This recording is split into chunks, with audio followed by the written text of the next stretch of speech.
From Senegal to Sugar Hill, trace the bloodline. 100 years of brilliance through the color line. They thought the shackles broke but kept the mental chain. Langston penned the future while they legislated pain. Harlem's ballrooms birthed the cosmos in mahogany, while lynching trees still decorated southern botany. Josephine, Waker's pearls and Garvey's Navy ships. Du Bois debating destiny with scholarship on his lips. The Renaissance was a renaissance, it was resistance, fam. Every trumpet blast from Armstrong was a battering ram. They gave us minstrel shows, we gave them Sora Neal. Turned depression into art, made the fabricated real. Cotton Club excluded us from tables every set. To form the Deanest Nightly, never free from the debt. But Bessie Smith could shatter glass, shatter cash, shatter lies. Every note she sang contained a revolution in disguise. Build temples from the rubble, make cathedrals from the struggle. Turn the margins to the center, now they study what we scribble. We build temples from the rubble, every generation double the inheritance of genius that they tried to keep us from. Fast forward through the decades, watch the pattern reassemble. Malcolm's speeches, Martin's marches, every voice begins to tremble to the earth until the structure shows its fractures. FBI was tracking every coon with every pastor, every actor. 40 acres never came but 40 minutes on a stage. To reconvene your consciousness and channelize the rage. From bebop to hip-hop, the fool lines mathematical. Each generation weaponized the beautiful, the radical. They gave us Reagan out as crack and mass incarceration. We gave them Public Enemy and blueprints for liberation. The Harlem Renaissance never ended, just evolved its form. Every freestyle cipher is a brainstorm, is a storm. Where the children of the talented, the tenth that was prophesied, inherit the fire that the water couldn't wash aside. They tried to write us out the narrative. We offered all on text, 100 years of proof, and that we're destined. Where was next? Temples from the rubble, made cathedrals from the struggle. Turned the largest to the center, now they study what we scribble. We built temples from the rubble, every generation double the inheritance of genius that they tried to keep us from.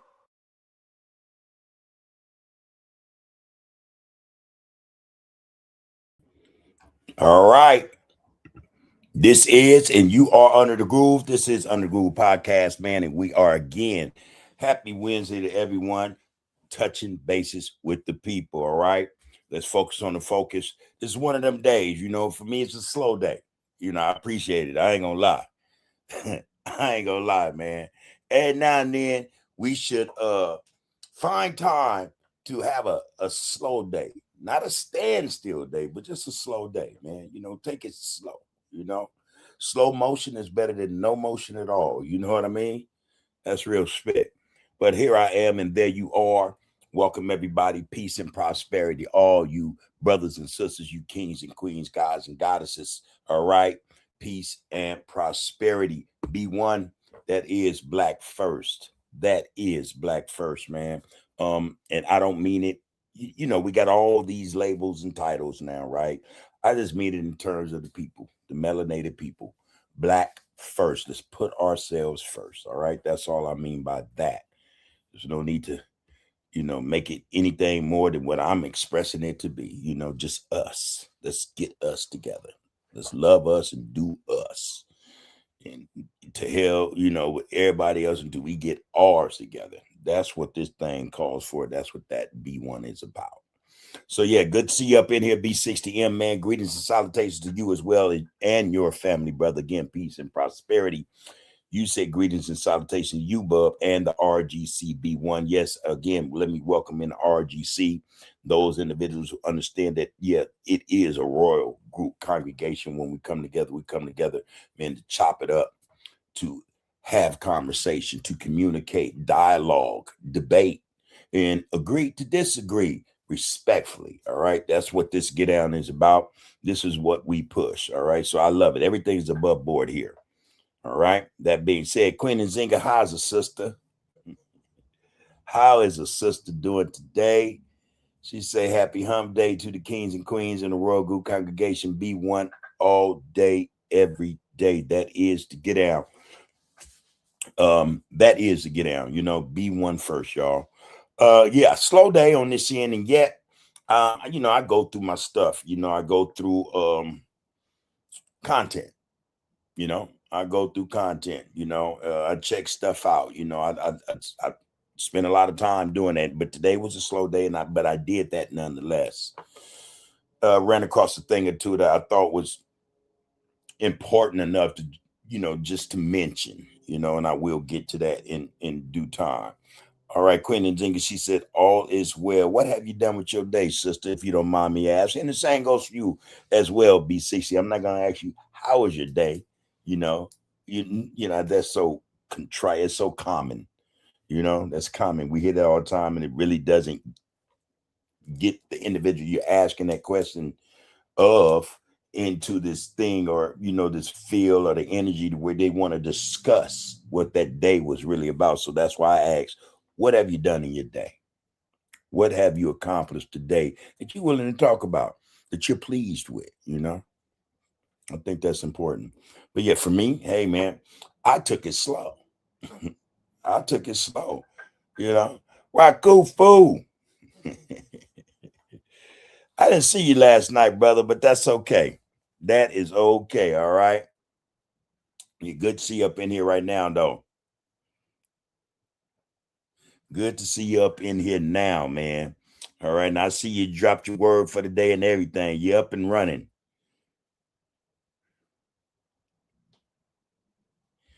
Word for the day is reventuality. All right. B60 said, went to a job fair and want to get my CDL. Brother on a mission.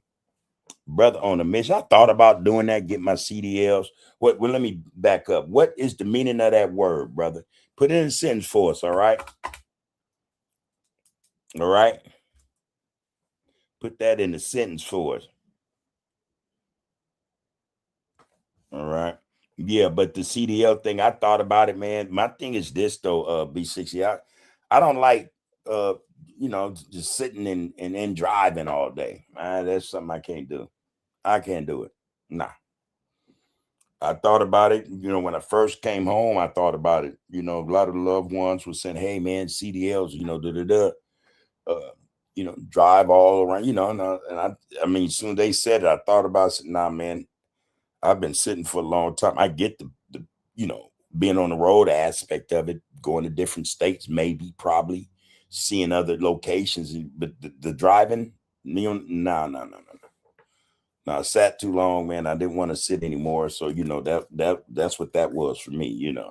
But yeah, man, wish you luck with that. Well, may your efforts, you know, pan out just how you know you plan them to, you know, get the CDL and do everything you need to be doing. All right.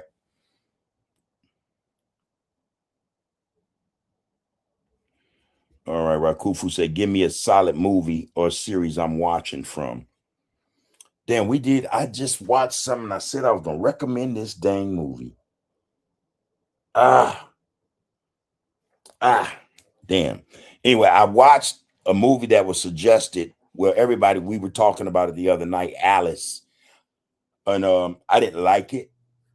You know, I didn't like it. I don't like, well, I got the premise. I understood what was being said, but you know, just something about, and I've said this before to the RGC and those who are listening, something about those type of movies that just, you know, they rub me the wrong way. You know, I have a hard time just, you know, watching that stuff. Even if the message turns out to be positive, I always see that negativity initially, you know, that part, you know, being in bondage, you know, slavery, all that does something to me, you know.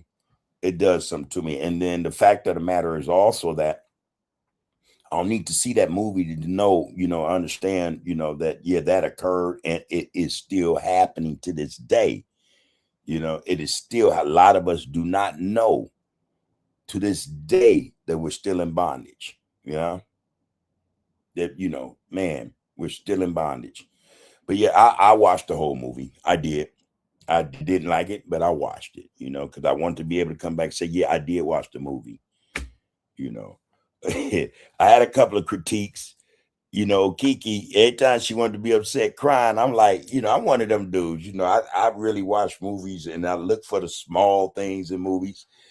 And, you know, especially, you know, for instance, when a black person is playing that type of a role, you know, that's a significant role. And I always think that if one of our people is playing that role, man, all the ancestors, man, the DNA, every bit piece fiber of us would come up. It would surge, emerge, and man, you cry river, you know. And you know, she had them scenes where she's supposed to be crying, and I'm like, okay, I don't see a tear. I don't even see a crocodile tear. And I like, oh no, yeah, that's what threw me to. I said, no, because you playing them type of roles, that got to be visceral, you know. You know, even though it's a movie, you're playing a part, you're a role, you're getting played to play a role, you know. But shoot, man, nah, she didn't even cry. She couldn't even get a tear out for me, and I didn't like that. And I kind of liked the sister, you know what I mean, but I didn't like that. So, you know, yeah, I didn't like it one bit, man. Not one flick. And my wife, she's upset with me the whole time because she can hear me over there going, oh man, gosh, oh my, you know. And I'm trying to be cool. So you know, eventually when I knew I was bugging her, I just sat back and just took it all in, and it was like, all right, man, whatever, you know, whatever, you know. I don't know, man. I just that type of stuff don't do anything for me. It don't do anything for me at all. All right. That's the truth. That's the truth. Yeah. Hold on. 1 second, everybody. There we go.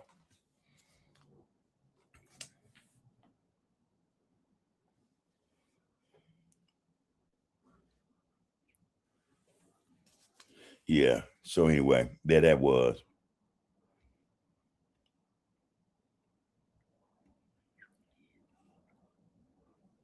Yeah.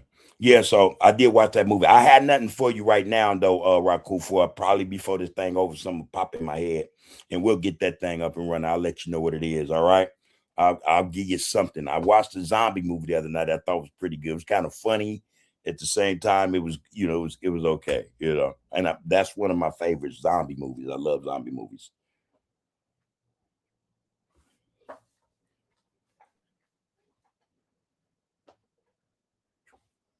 Yeah. Anyway. So all right, B6, you went to that job fair. Rakufu said, give me a solid movie or series I'm watching from. You know, like I said, I'll come up with that sooner or later.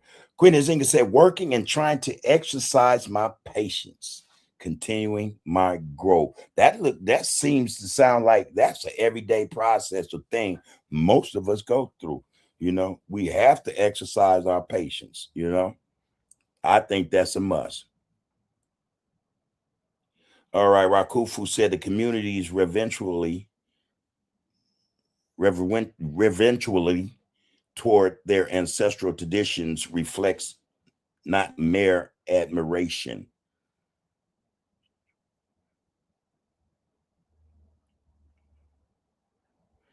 Reverentially. Yeah, I said it right. You know, I don't know. Last night I got kind of messed up, man. Episcopal, man, and I didn't understand what the hell was going on. It's like I wasn't speaking with my tongue through my teeth, and Episcopal. I said Episcopal, but it's Episcopal. And I'm like, what the hell going on? You know, I don't know, you know, but anyway, I thought about that today. I said, hell, man, that wasn't right.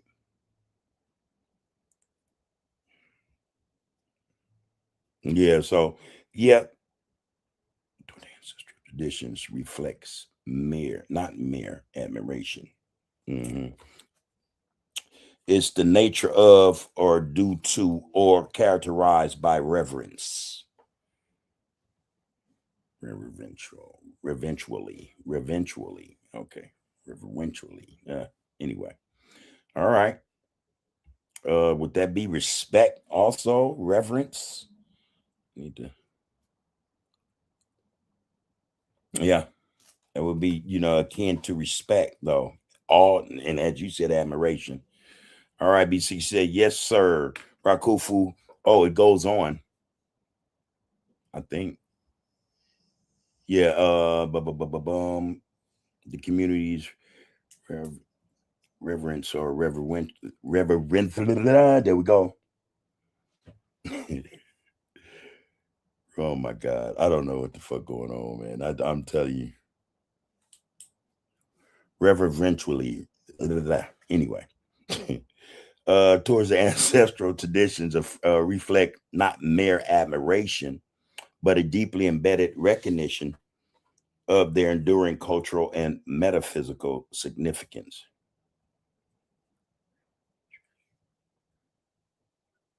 All right. All right. I actually had one my damn self today and I forgot that. Shit, am I losing my mind? Oh, you saying the movie From? You're watching From. I think we watched that. I think we watched that. I'm not sure. I'll have to double check that shit. But yeah, I think we watched that. Not sure. I'll double check.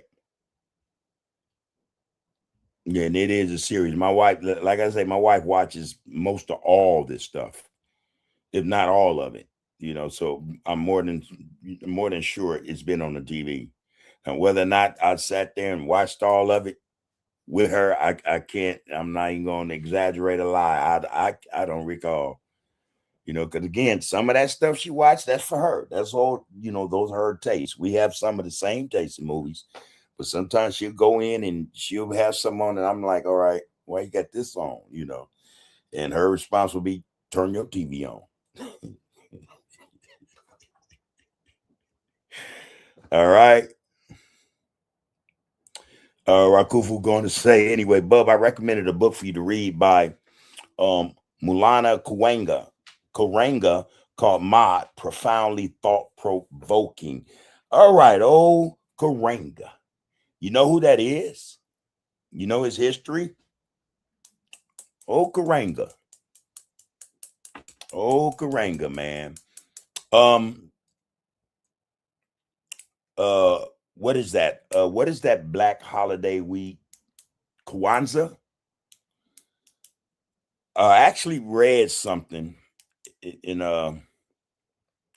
that stated that he was supposed to be the one to put out or help create Kwanzaa. All right. With the help of the CIA. That's what I read. Not only that, but if any of you guys recall the name Bunchy Carter, there's a history connected to Bunchy Carter and Karenga. That's not really a good history. You know what I mean? Bunchy Carter, for those who don't know, he was actually a gangbanger. You know, he was a gangbanger, but he decided that he'd rather be an activist, black activist, a Panther. You know, he'd rather support the people, you know, than hurt them. And something happened. They fell out up at USC, and Bunchy Carter ended up dead. So I would suggest, you know, now the book may not have nothing to do with any of that because Mott is older than Karang and all us combined. Mott, you know, I get it. But yeah, just find out who he is. You know, it'd probably be just helpful for you to know, you know, who some people are. You know what I'm saying? That'd be worth looking into. That'd be worth looking into. As far as the book goes, Mott, I think I actually read that before, also in prison. You know, but no doubt, the author, which you know, again, we had this discussion about who we get our information or our advice, our messaging from. You know, it's supposed to matter. I don't disagree with that. I also said, though, in the same breath, sometimes we got to look past the messenger, you know what I mean? And that individual's history, what he or she has done that probably affected individuals negatively in the community or elsewhere, you know. There's a lot of reasons why we should not always just disregard something someone is saying or is putting forth, because there could be some gem or jewel in that we can extract, you know, and benefit from. So in that respect, I say, yeah, you know, the book Mod might, yeah, as you put it, could be profoundly thought-provoking, useful. And never mind, you know, the author, never mind the author, so appreciate you dropping that up in there, man. That's a good look. All right.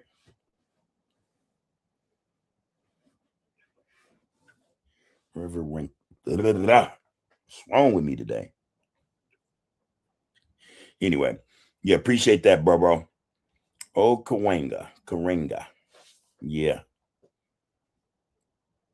They say he's an agent. That's what they say. People say. B60 said, man, they're trying to use people from the UK for those roles. Yeah. What they calling them? Cosplay. I think that's the phrase or the term they use now. And they have a lot of new actors and actresses from the UK, or from the UK. And also, not only do they have a lot of new actors from the UK, black actors, but a lot of those actors don't pay homage to those of us who have been here, been through this shit, or our ancestors and relatives who have been through it. They don't pay homage as they should. It's, the attitudes and behavior towards some of us is inappropriate. It's just disrespectful. I read that not too long ago, actually. Yeah, I read that not too long ago. So appreciate that, man. You dropping that right there, B60. Real spit. All right, Henry, I see you, man.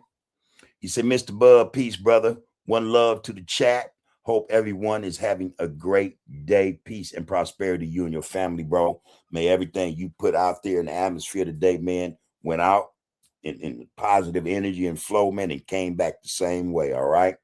Yeah, happy hump day.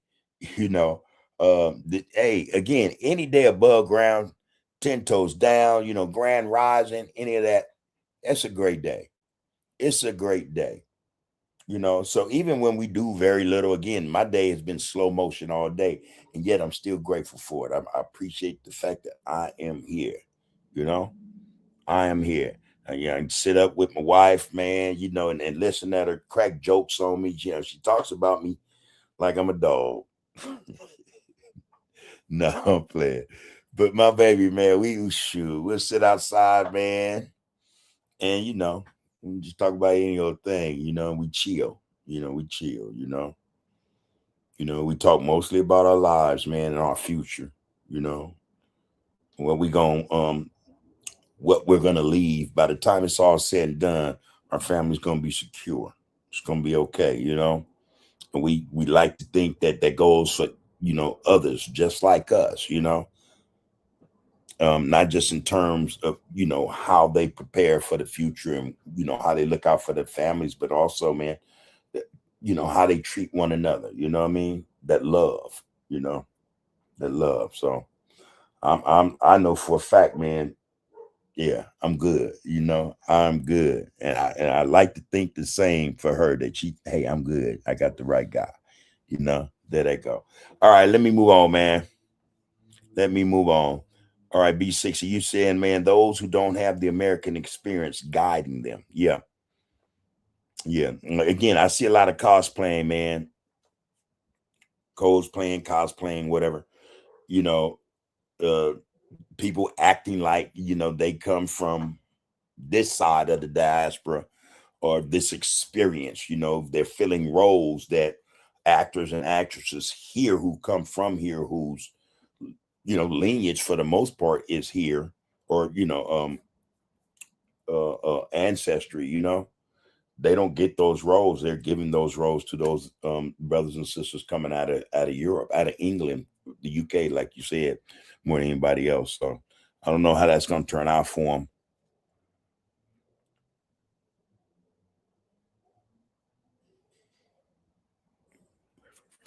I don't know how that's going to turn out for him. Anyway, Rakufu said, man, his history is very controversial, but the information in his book is powerful. And I agree with you wholeheartedly. Like I said, the individual, there's that. And then there's the information. There's that, yeah, it's the information we should be most concerned with, whether or not it jives with us, whether or not it's of any use. Is it a wealth of information? Can it provide not just knowledge and education, but something, uplifting, something inspiring. So that's what matters. So I agree with you on that. Like I said, bro, we both know, yeah, he is a controversial figure based on his history. And that, when I did a lot of my reading, it was based, well, most of it was, it evolved around political individuals, our brothers and sisters who were political, who were freedom fighters, activists, you know what I mean? And his name came up. Not a lot, but enough, you know what I mean? So, yeah, very controversial individual, man. Queen Nzinga said, man, From is a good sci-fi series that traps anyone who enters. All right. Rakufu said, Bub, I have read and heard the stories about Ron Karenga. All right. I don't doubt that you have. Seem to be a well-read individual to me. So, yeah. Again, Quentin Zinga says Silo is a good one too. I like to binge watch a good series. Silo. I think I've seen that one. If that's the one with the dude who has a nose missing, he looks like this putrid head. He's wasting away, almost skeletal face. I think that's the one. I like that one. If that's the one, if that's Silo, I like that one. Rakufu going to say, okay, we're going to share some politics right here. Rakufu said, man, Geronimo Pratt apologized to Karenga and said it was COINTELPRO that falsely accused him as an agent. I don't know about his agency involvement, but he did get into it with Bunchy at USC. Yeah, and as a result, Bunchy ended up dead. Yeah, I don't know, man, but whether or not Geronimo did all that, I don't recall that. When I first started my life sentence back in the 90s, Geronimo Pratt was up in the prison. They opened Mule Creek level 4, and that's where I went to start my life sentence. I stayed there maybe 2 years. Yeah, maybe 2 years, and got into it with the COs and shit. So I ended up, I was gone. That was a wrap. But yeah, he was there. He wasn't on our yard per se, but there's a lot of chatter. And back then we had brothers who were more. Back then, the early 90s, they were still quite political. They were still quite political. I mean, there were some issues you could see starting to develop that later on affect brothers in prisons, but. Back then, brothers were still political, man. They were still activists. The shit you see on prisons now, on yards. Well, I haven't been there since 2016, but I hear quite a bit about what's going on. That shit that just goes on now, that wasn't tolerated back then. And I don't care what car you was in. Again, that was the structure back in the day. There was structure. I have to admit that. I recall going in prison thinking, ain't nobody telling me jack. And that wasn't the case. I was being laced, whether I liked it or not, and to this day, I appreciate it. But yeah, Geronimo Pratt was up there, and again, there were a lot of brothers, especially Bay Area brothers who were just, tightly wrapped, in, political theory, activism, you name it. They were in it. And these brothers, some of them had been down quite a long time, since the early 70s, probably, So yeah, that was back then, man. Yeah, that was back then. Henry says, man, that is the business. And shout out to your better half, also known as your wisdom, my woman. There you go. Man, shoot. Man, smart as a dictionary. Smarter than Einstein. I'm telling you, wise in all her ways. Trust me. Rakufu said, man, they disagreed with what political philosophy they should push. Karenga was pushing an Afrocentric agenda, while Bunchy and the Panthers had a more communistic approach. That's true. The reason I say the information was powerful because he got he does have degrees. Got PhD at a young age, like Huey P. Newton was actually PhD. So Dr. Huey P. Newton, correct? Yeah, and again, back then, man, brothers had no problem with educating themselves. They had no issue with that. A brother would tell you in a minute, oh man, I'm taking this class. I'm studying psychology, economics, political science, and this was not even just talking about president, man. Brothers was, trying to educate themselves before that on the streets, going to these colleges and getting, certain understanding in different fields, you know what I mean? But when I got to prison in the 80s, brothers was going to school. I can't tell you how many loved ones I have. I can't count them on one hand who I know for a fact attained certain degrees, college degrees in prison. And I'm not just talking about an AA degree or a BA, I mean powerhouses, man. These brothers were super, super intelligent. And again, this is what astounds me, knowing what I know, because I was there. I've experienced these brothers. It's a shock that, man, these brothers, they not involved, and I don't mean that to my satisfaction, no, not at all. But I don't see them. There are a few I know for a fact that are involved with nonprofits and things of that nature. And they're doing, the work that they see fit, they enjoy doing, or they think, or they express that they're called to do. You know what I'm saying? So I know who those brothers are, and I know they stay with they get down. They're not shucking and jiving when it comes to that. So yeah, it's crazy, man. It's crazy, but what are you gonna do? What are you gonna do?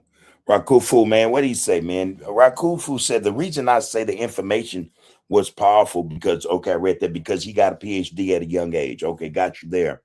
Like Huey P. Newton was actually PhD. So Dr. Huey P. Newton, correct. All right, Lisa Moore, good to see you up in here, Queen. All right, Grand Rising, big brother. Blessings to you and the family. Peace and love to the kings and queens in the RGC B1. Black first, everybody. For those who are in here, man, and you don't know what B1 means, it means black first. And I can speak for me. I don't push that like it's FBA or, African American or Black American. I'm saying B1, just black first, man. That should just be the thought. That should be the way we think in this society about ourselves, each other. Black should come first. That's all, I'm not trying to, make this no political term or nothing like that, man. It should just be something shared amongst blacks without all these complicated expressions or definitions for it. You know what I mean? Just black first. All right. So appreciate you seeing you up in here, Lisa. Peace and prosperity, Queen. Good to see you. All right, Kiswahili, Jama Shaku. And I think you speaking Swahili right now. I'm trying to remember. Yeah, he's also very, he has a lot to do with Swahili. I think he wrote a book or something about it, if I remember correctly. Yeah, if I remember that correctly. He was typing that Swahili, that Kiswahili.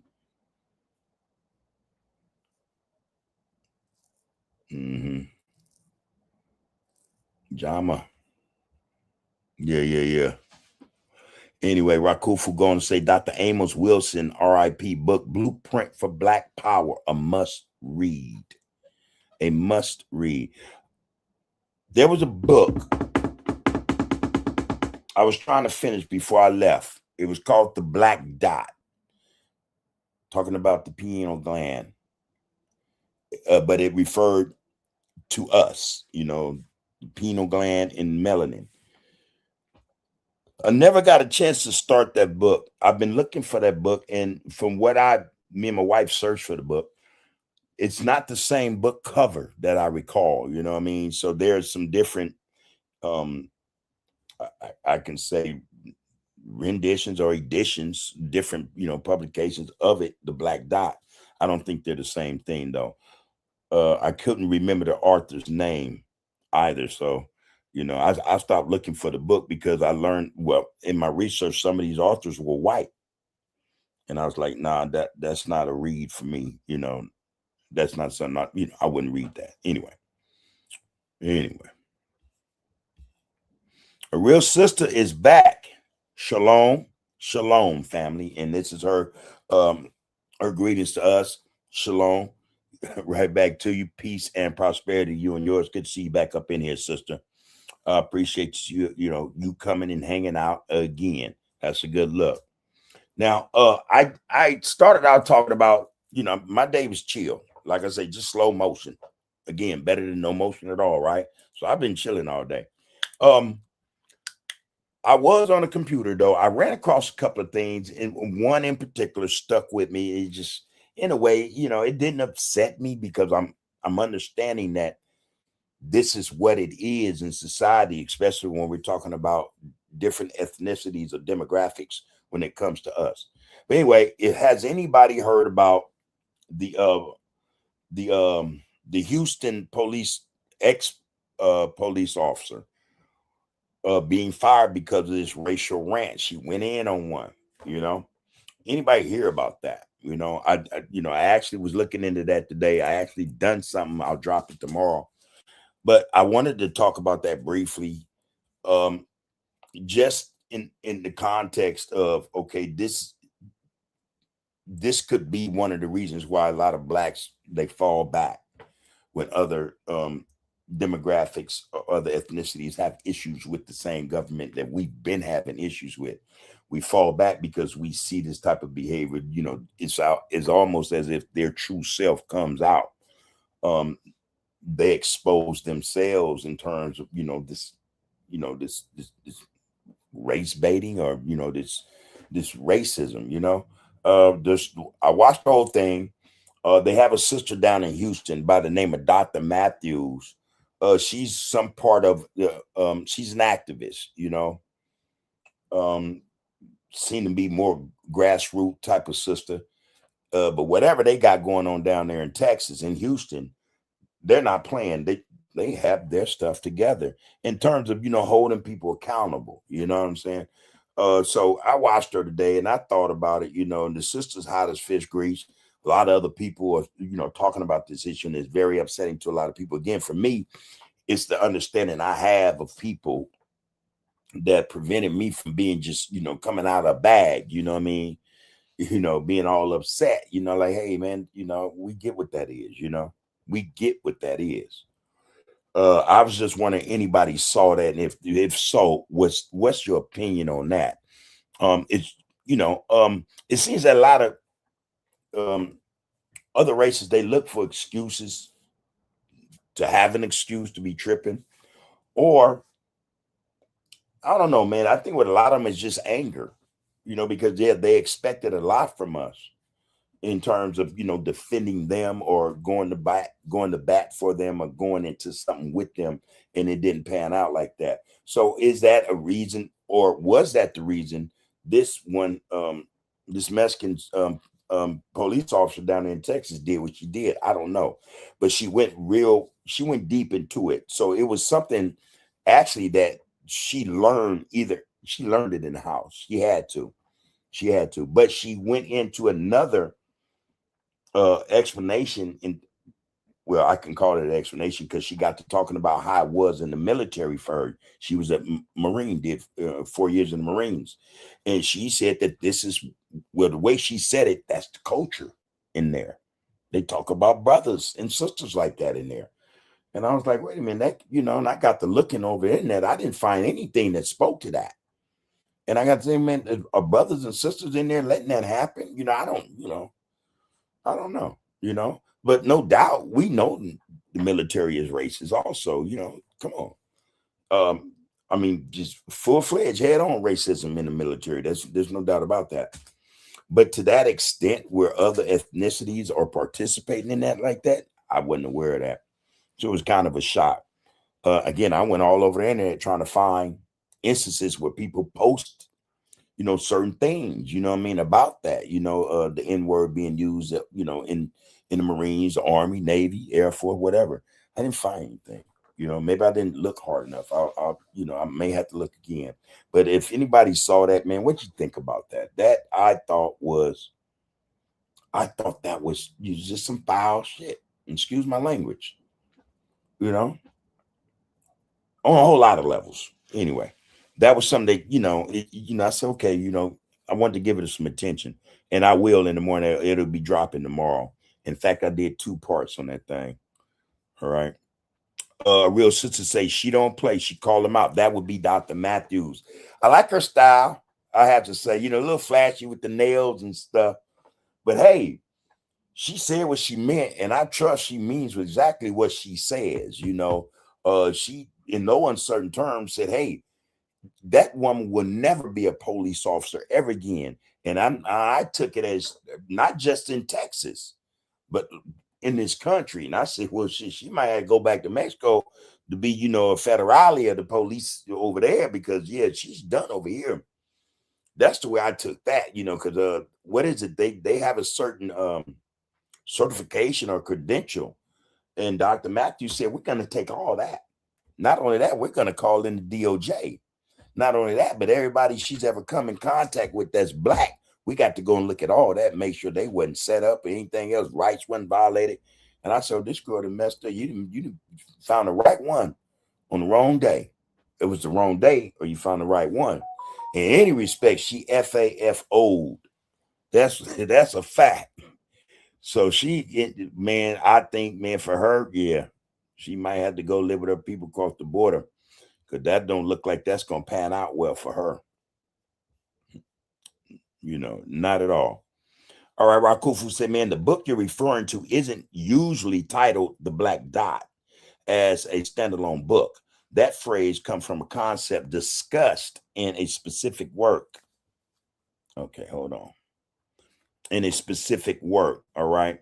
The author you're looking for is Neb Heruhe. All right, he wrote the book, What is Quantum Melanin Physics? All right. I'm going to write that down so I don't forget that, Rakufu.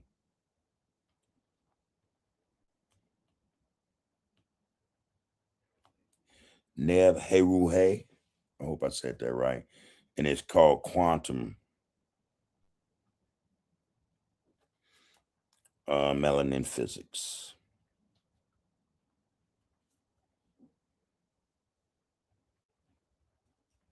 All right. Thank you for that, bro. Thank you for that. You're going to say in that book, though, he talks about melanin, the pineal gland, pineal gland, and the idea of the black dot as a spiritual / metaphysical concept tied to the pineal gland. All right. And the reason why I brought that up, man, because again, I don't have to keep expressing that. I just like, I want to connect to the spirituality side, of like my life, what I mean? My connection, to my, my spiritual self. That's what I look for me. So when I see stuff like that, that's what I want to read up on it. I want to know if there's any, validity to what's being said in the book and what I think I'm going through spiritually, So I appreciate you giving me the name of that, man. I needed that. Like shit yesterday. Like yesterday. So thank you for that, bro. Thank you for that. You say, is this the book you're looking for? And I think it is. Because it did speak about metaphysical, the pineal gland was on the title or something like that. Spiritual, metaphysical, that's what I recall. And again, I ain't, I've been home, man, next month, 10 years. I'm thankful for that, and I tend to try to forget most of what I went through in there, except for some of the things I think that helped or assisted in, character building, me working on becoming a better human being, So I don't forget everything. I just forget most of that BS up in there. but that may very well be it. I'm gonna ask the wife. She's gonna probably go research it for me. If she don't, I will, and we'll get to the bottom of that for sure, for sure, for sure. Yeah. So, yeah, I'm into that, man. I want to know. I was talking to one of the brothers today. Alonzo had got at me today with some stuff about Yah, you know, or the Most High. And again, I don't partake in a lot of stuff, but I don't reject it. I want to know. I want to know just to be able to, if it ever comes up, I can, if I don't know something, I'm listening. But if I'm able to talk about it, then I would like to do that too. But anyway, he was discussing that. Now, I sat with him a week ago on a Zoom meeting, and I got the understanding from him then that when one is speaking of Yah or the Most High, certain names should not be applied. He, him. I think he said Jesus Christ. I wrote it down. I got to go through my papers to find it. But anyway, that was the case, and I can appreciate hearing that.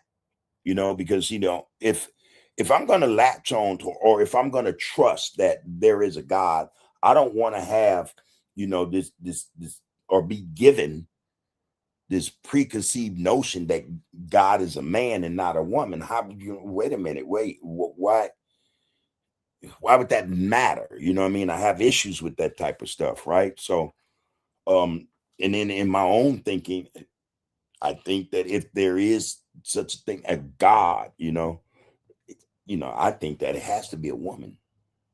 This is me, that's just me. But he sent me something today, and it was actually a song, and it was speaking to following the laws of the Most High, things of that nature, and speaking to a lot of other things that are terms were being used I'm not familiar with. But I noticed in the song, though, the phrase he and him was used over and over again to explain this power, this deity, this entity, this God. It was just, it was just abound in the song, he and him. I'm like, all right, I must have missed something when I was talking to Alonzo, because I specifically recall him saying that should not be how the Most High or Yah should be addressed, by he or him, Jesus, and all this other stuff. So I'm like, okay, but that's what I heard in the song. So I'm like, all right, and that's a discrepancy with me. I would, then I get to, I get to questioning things. I want to know, okay, why is that? If that's the teachings, then why is that like that? Why are they saying that? So, oh, there you go. You're not supposed to say Lord or God, Jesus, he, him, or Father. You're supposed to say Yah, the Most High, and Yerusha, or something like that.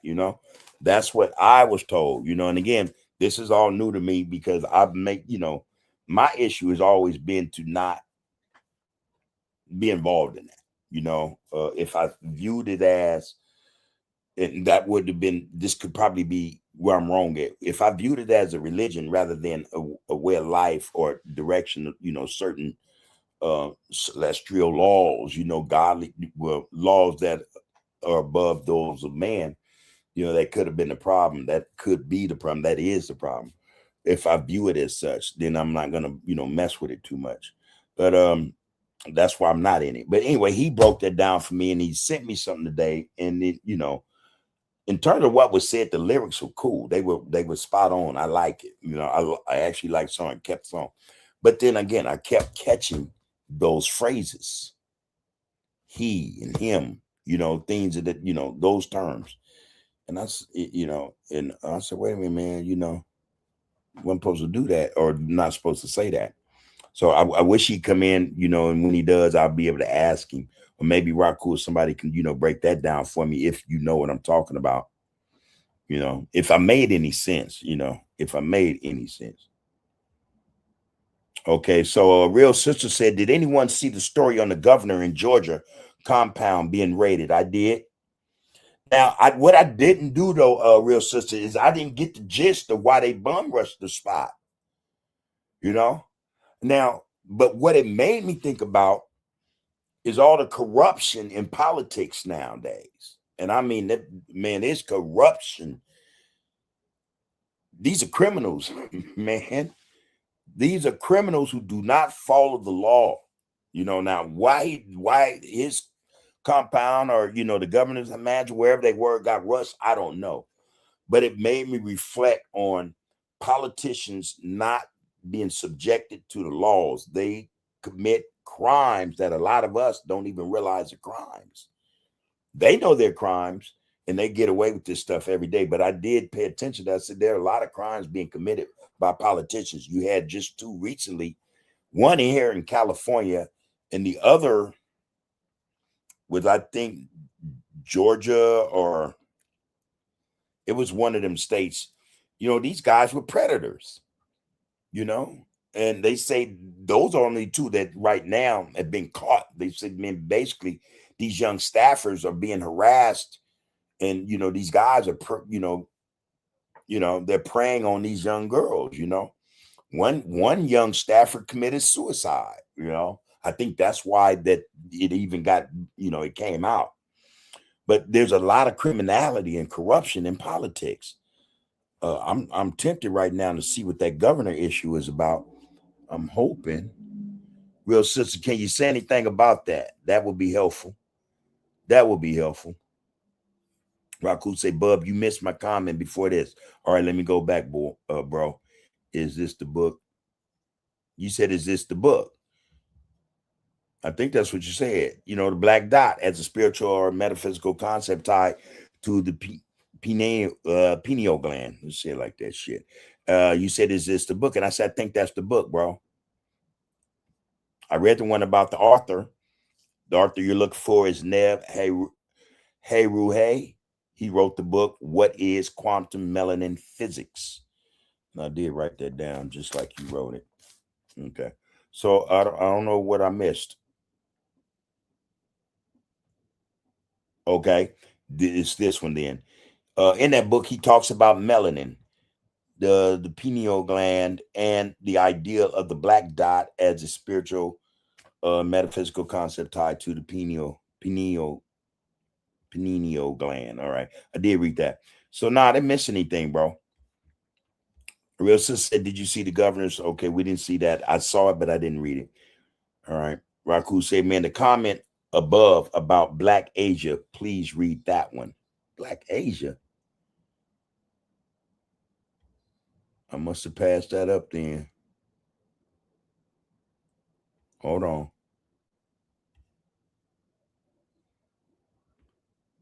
Okay, here we go. Rakufu said, man, the black dot about the pineal glands secretion of melanin, the name Melanesia means Black Asia. Notice on the world map, its location is in Australia, Papua New Guinea, Solomon Island, etc. Everywhere Black people indigenous in Asia. All right. And is that quote, or what you talking about? Is that out of the book?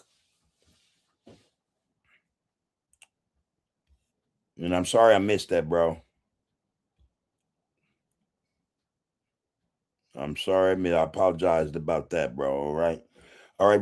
A real sister said, mentioning Yah, I have quite a bit to share. All right. And I figured at some point, though, a real sister, we were going to hear from you on this subject, especially. And again, you're more than welcome to share what needs to be shared with us.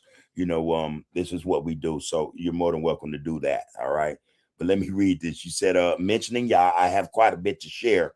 Do you have an email, or is there a way to speak to you one-on-one? I have an email. It's provided. It's in the description. I'll put it also in the chat link. All right. And I'll do that now. That way you can email me whatever you need to, what you think is necessary. I'll get back at you.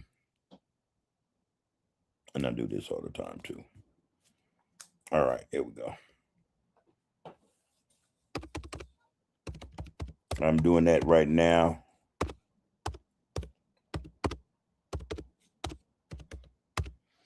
All right.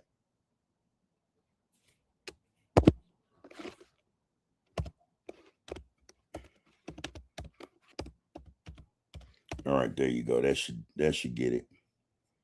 Sorry about the all caps, but it's all good. All right, there's an email right there, real sister. So yeah, whatever literature information you got, I don't mind. I tend to try to read everything. Well, I tend to. My wife says all the time, I read everything. I read shit on packages. I don't know. So yeah, that won't go to waste. I'll check it out. So by all means, send what you have. I don't have a problem with it. All right. Henry said, man, the only person I've ever seen to give life is the woman. And again, hey Henry, you're I don't know, fairly new. You could be under Get Out, but under new, username. We've talked about this like months ago, and I said, well, it was said amongst us that, yeah, man, there's no one else who could account for that. You know what I mean? It's just, it's just not. And I don't know. Well, see, the same way I say, well, why are we referring to God as a man, he or him, all this? And then I would say, well, I think God's a woman, and it almost seemed like a double standard. But I say that because just, the very little bit of knowledge I have about life, period, whether it's plant or animal, the animal cell or, the plant cell, women or the female produces life, and I just had to think, hey man, to me it's okay. Then is the woman in that image? You know what I'm saying? You get what I mean? Because you hear these quotes of the Bible, we're made in, and they say we're made in his image, but I'm just of a different thought wavelength in terms of that. I tend to think that, yeah, it's, that higher power just may be, the female persuasion, that gender may be feminine. I don't know, you know what I mean? But I do know without them, ain't no life happening, ain't no life happening, And again, Alonzo's not here. He broke another thing down to me about this concept about the rib being taken out of the side of Adam and producing Eve. And he said, for a lot of people, they misinterpret what's being said, in terms of that rib. He went as far to say that in times of antiquity or ancient times, the rib meant something else. It meant side. Rib equals side. And that was just saying, or he was expressing to me that it meant that this woman was at his side, not necessarily that she came from his rib and was created from him, So I wish he'd go in deeper, but I did get that from him, and I appreciated, him sharing that, because I had a problem with it. I had a problem with, being taught or told that the woman came from the rib of a man. Man, it just didn't make sense to me. All right, there that is. I'm done talking about that. But yeah. I can't wait to see what you got for a brother, a real sister. Enlighten me, educate me. I'm down. So that's what Henry said, man. The only person I've ever seen give life is the woman. All right. And I agree with that. A real sister said, man, exactly. That's why I call it Palotrix. Yeah. That fits. It's a cold graft or grift, whatever you want to call it. It's all of it seem like plays, money plays. They're about to get into an investigation with Donald Trump and how he and other politicians, especially in Congress and the Senate, are making these trades, making these millions of dollars. And they're saying they're doing it on insider trading. They're getting this information beforehand. Boom. They invest and in a few days, they got millions of dollars. So yeah, it's a lot of corruption. It's a lot of corruption. Okay. All right. Bub the bub. Okay, I hope I covered that though. Yeah. Rakufu, you said above the bub. That was just a little information. All right. All right. Oh, and you're welcome, a real sister, for that. You know, and that email is for everybody to use, you know, when you see fit. And you're going to say, man, a real sister said, Yah made man, so-called black man, in his image. And I see you use the term his. All right. All right. I say, you know, it ain't for me to, you know, even debate, because I know very little, if anything at all, about all that. All right. So can't wait to see what you sent me. And I got to throw this out here, everybody. We're not going to be long tonight.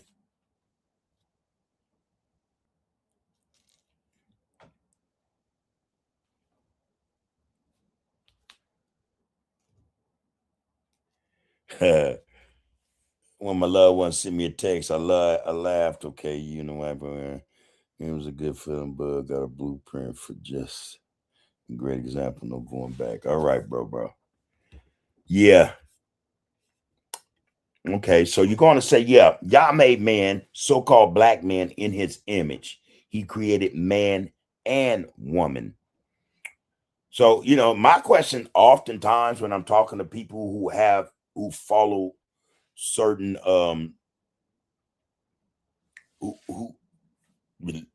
religions, religious laws, tenets, beliefs, who came first? Who came first?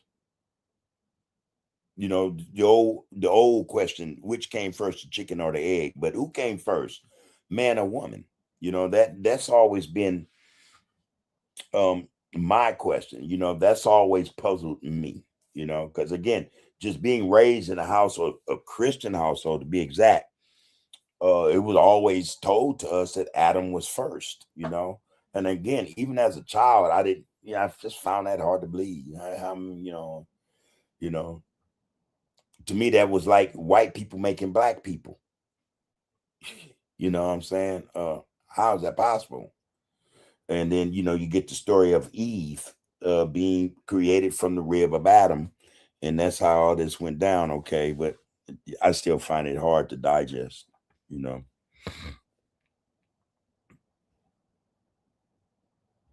Okay. Above that bub. Okay. But what, Rakufu? I did read that though. All right. I read it, bro. Okay. So, yeah, you know, a real sister said, man, well, he created man and woman. Okay. I got that part. There you go. Bub, I made it, big bro. Peace to you and your family. Peace to the RGC. Right back to you, man. Peace, prosperity to you, Zoe. Good to see you up in here. I don't know. Just trying to. I was talking to a real sister. She up in here, and I know you and Ra. You know, you brothers and sisters. Y'all know this stuff, man. About Yah, the Most High, and you know all the the laws pertaining to that. You know, I don't know squat about it. Ain't no sense in me lying about it, but I wanted to know who came first. If Alonzo, if you told me that we should not refer to Yah as Lord, God, Jesus, him, he, or a father, but say instead Yah, the Most High, things of that nature, then how is it that people describe the Most High or Yah as a man? Why is it described that way? I was talking about that because the song you sent me today, I listened to the song. I thought it was, I love the song actually. I like the song, real spit. But I noticed the brother, spin the lyrics, kept saying he and him, kept referring to, the Most High, Yah, or God as he and him. He kept saying it over and over again. And it was kind of conflicting to me because I said, damn, I was just talking to Zoe about this. And Zoe said, that's not the way, you do not say or refer to the Most High as that. So did I miss something? Did I not hear you correctly? Did I not hear you correctly? So, that's what I like to know.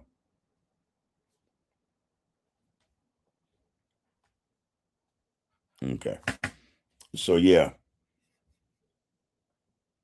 All right. Alonzo said, man, Bub made it okay. You going to say, Bub, you ever watched The Hateful Eight? Hell yeah, man. Sure have. It's been a long time, though. Maybe a couple of years. Look, man, I'm going to tell you, and this one, let me go and shift over right quick.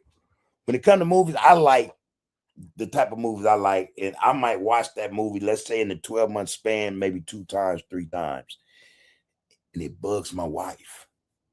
Like, why are you watching that movie again? You just watched that movie 3 months ago.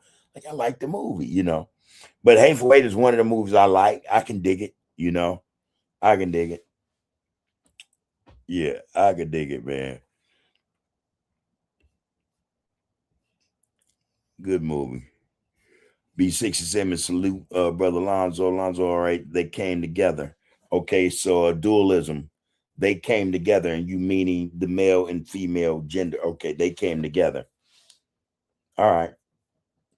Would that be a description of Adam and Eve coming together? I'm just trying to understand. And then you're going to say, okay, they came together because the man comes up with games when they out. No, Bub, that song was talking about Jesus. His real name in that song is Yahusha. Yahusha. All right. The song only mentions Yahusha, the Messiah. Nah, not that song you gave me. And the thing about it, I listened to the song. I was on my patio, and I like when I get new songs. I like the song provided lyrics, and I said, wait a minute, I'm seeing him, he, speaking or singing the words he and him. So that was to me, like, again, confusing. I just I didn't understand why he was doing that. But yeah, the song only mentions Yahusha, the Messiah. Okay, you're gonna say I like that too, big bro. I like to watch and learn the words. Yeah, that's I am. Because I don't retain shit long sometime, man. And yeah, and I'll write some shit down. My wife said I don't write shit down enough though. See, I told you to write that down so you don't forget, But she don't know I do a lot of writing. I got shit, man. If I show you guys that, my whole desk right here, just shit I've been writing down. But anyway, I digress, man. Listen, yeah, you know, you know. That's how I learn, man. I write shit down. I'm like that. Okay, you're going to say though, no, a real sister said religion is man-made. I think so. Thank you for confirming that for me. You know what I mean? Because I always thought so. Always thought so, especially some of these religions, that are prevalent in our communities, I think they're man-made. Again, I think some of them are just grifts. That's just me, control mechanisms. But anyway, you say religion is man-made. Yah gives us instructions in his word on how we're supposed to live our lives as his chosen people, laws, statutes, judgments, and commandments. Okay. Yeah, there you go. All right. Lonzo said, man, it looks to us like one came after the other, but it really is all simultaneous. All right. They still say father, bro. Everyone still says father. I don't. The Most High is not one gender. That's the devil construct. Okay. Let me ask you guys. So, and this is a question for you, a real sister, and you, Alonzo, as well as you, Rakufu. Is there a text for this? What you guys are telling me in terms of Yah and his commandments and all that? Is that text the Bible? Is it the Old Testament, the New Testament? What is it? What is this text?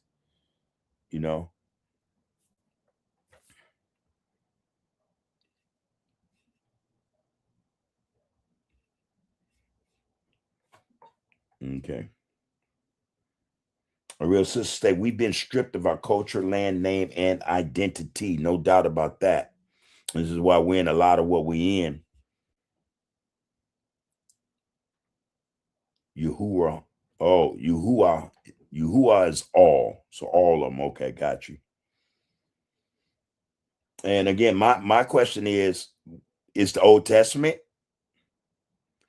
He said, yes, I'll send it to you. The laws is the first 5 books of the Old Testament. Now, you ain't got to send in nothing. You know, I got one of them around here, you know, in my bookcase. Yep, I got 2 of them. Let me make sure.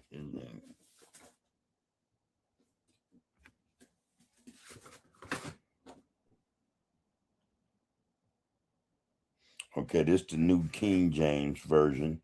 Brand new thing, too. Okay, and this is placed by the Gideons. I guess that would be New King James as well. King. Yeah. Okay, so I have 2 of them here. But so that bookcase full of books, y'all. Full of books. I gotta get over here. All right. So yeah. A real sister says Holy Scripture, Genesis to Malachi. Alonzo goes on to say, yes, I'll send it to you. The laws is the first 5 books of the Old Testament. No, I was talking about the books. They took out the Ethiopian book, has all 88 books. All right. All right. That's cool. So here's my question. Just, because I want to know. So I'm asking a serious question here. Is the Old Testament older than the Book of the Dead? There's a question. Alonzo said no. I was talking. Okay. Then Real Sister said change the Old Testament so New Testament could be added. Yah does not speak in the New Testament. Okay. And that no is in answer to the question I just asked. So, is the Old Testament older than the Book of the Dead? And are you saying no?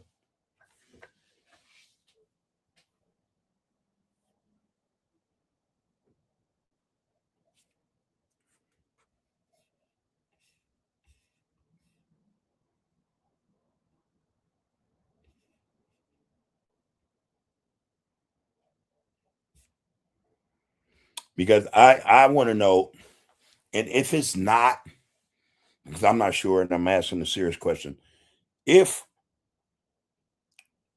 these books, the Old Testament, and hold on.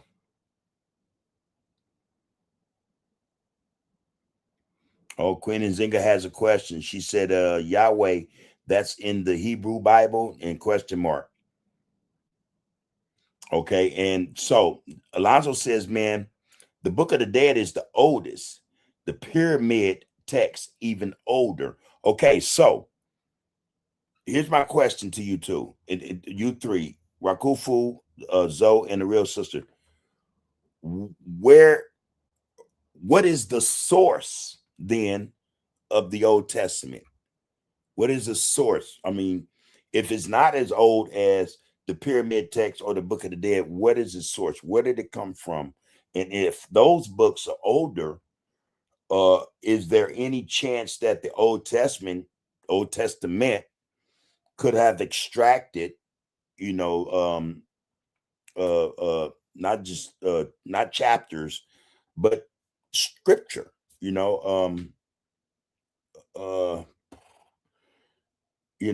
commandments, things of that nature, man. Is that possible? Or is that something that probably happened or not?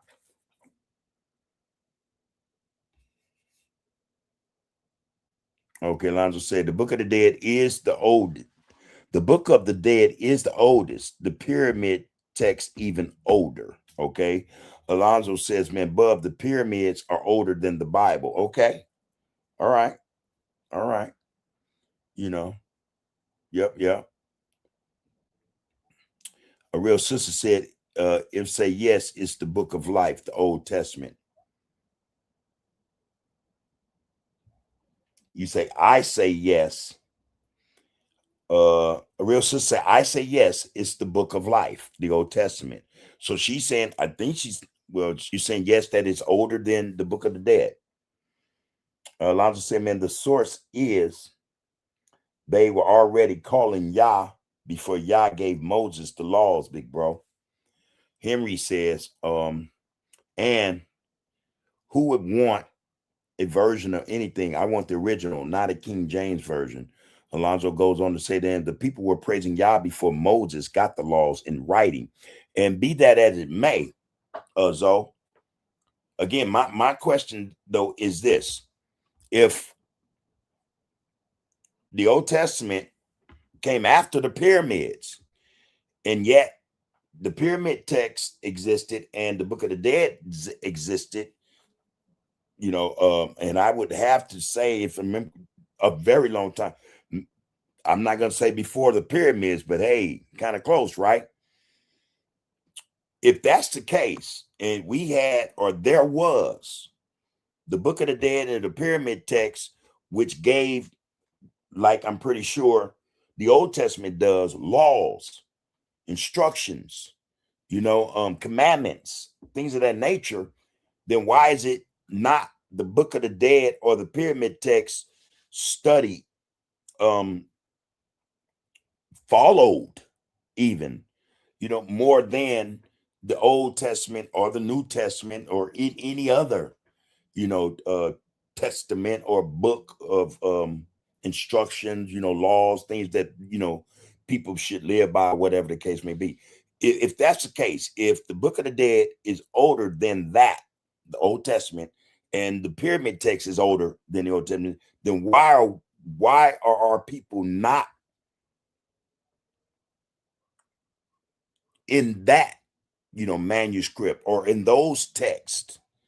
Because I would think then that the history in terms of all this stuff, especially when it comes to spirituality and stuff like that, or the Most High, Yah, any of them, there would be stuff in there that, would be more, to me, or would make more sense to me to, study, follow, take to the heart, soul, I don't know. I'm just asking a question. Again. So this, listen, and for me, and again, respectfully to everybody, whatever you are, you know what I mean, in terms of your faith, me, I like to know. And it's the reason why I'm not religious, because I see too many contradictions. I see a lot of contradictions, you know what I mean? So I had access to the Book of the Dead back in Salinas Valley around 1999. And I was blown away just some of the stuff I read in there. They had, I think, something like 36, 38 commandments in that thing, probably more. Then I learned that the commandments that are followed or that advise, us out of the Old Testament were taken from the Book of the Dead. So if that's the case, if it was good enough to, and again, correct me if I'm wrong, because I don't know, but I'm asking, I want to have this conversation so I can come into the know. But if that's the case, if those commandments were extracted or taken from the Book of the Dead or the pyramid text or whatever and put into the Old Testament, if they were good enough to do that, why isn't then that the Book of the Dead or the pyramid text good enough to study and stick to, to not necessarily worship, but follow, I'm just, I'm curious.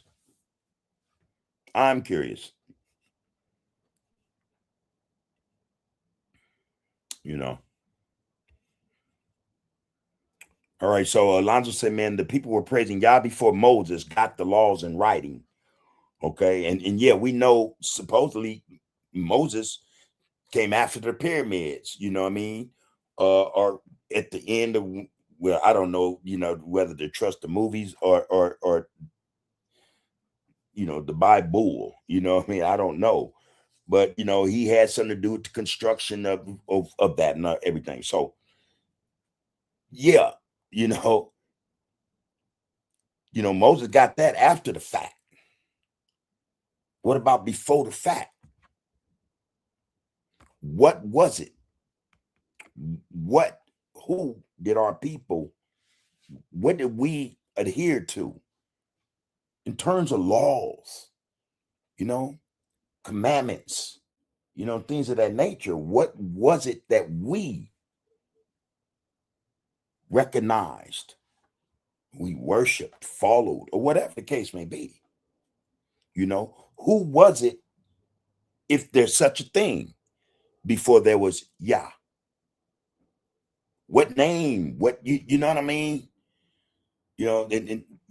That's what I wrestle with. I want to know those things, and I think, though, in a lot of respects, in terms of what our history truly is, I take that it's been intentionally hidden from us, because that would be,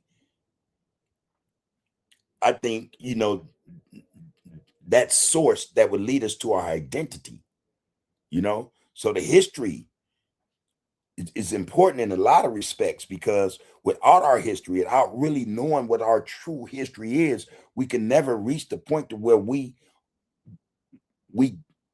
come to find out who we are, what our identity truly is. It's being hidden purposely, I think. So I just want to be enlightened. I want to know, and respectfully I'm asking, so I don't mean to insult anyone. Me and my mom used to talk all the time. My mother, man, love my mother, man. She's not here anymore, but we used to talk all the time, man. It used to trip me out. My mama was a stump down Black Panther, and she couldn't stand the system. But I recall asking her one time, how could you hate the system, but you love this white Jesus? That was my question. How could you, because ain't it the same thing? And she would explain all this, she get to quoting Bible, scripture, and I'd be like, all right, Mom, look, all right. Sometimes we have debates and she get mad at me. I'm like, no, don't get mad. No, but you're questioning God. I'm like, wait a minute, though. Hold on. What am I made for? If I can't allow this to work, man, to, empower me, uplift me, then what the hell? I never understood that. But we would talk about all this stuff. And I would ask her what I'm asking you guys right now. What came first? And if that came before that, then why is that not good enough for us to be studying, to be, comprehending? Because wouldn't that lead us closer, not even give us a greater history of our ancestors, but wouldn't it even bring us closer to understanding our identity? That just, that's me, that, and I think a lot of us are like that. A lot of us are like that, man. So, yeah.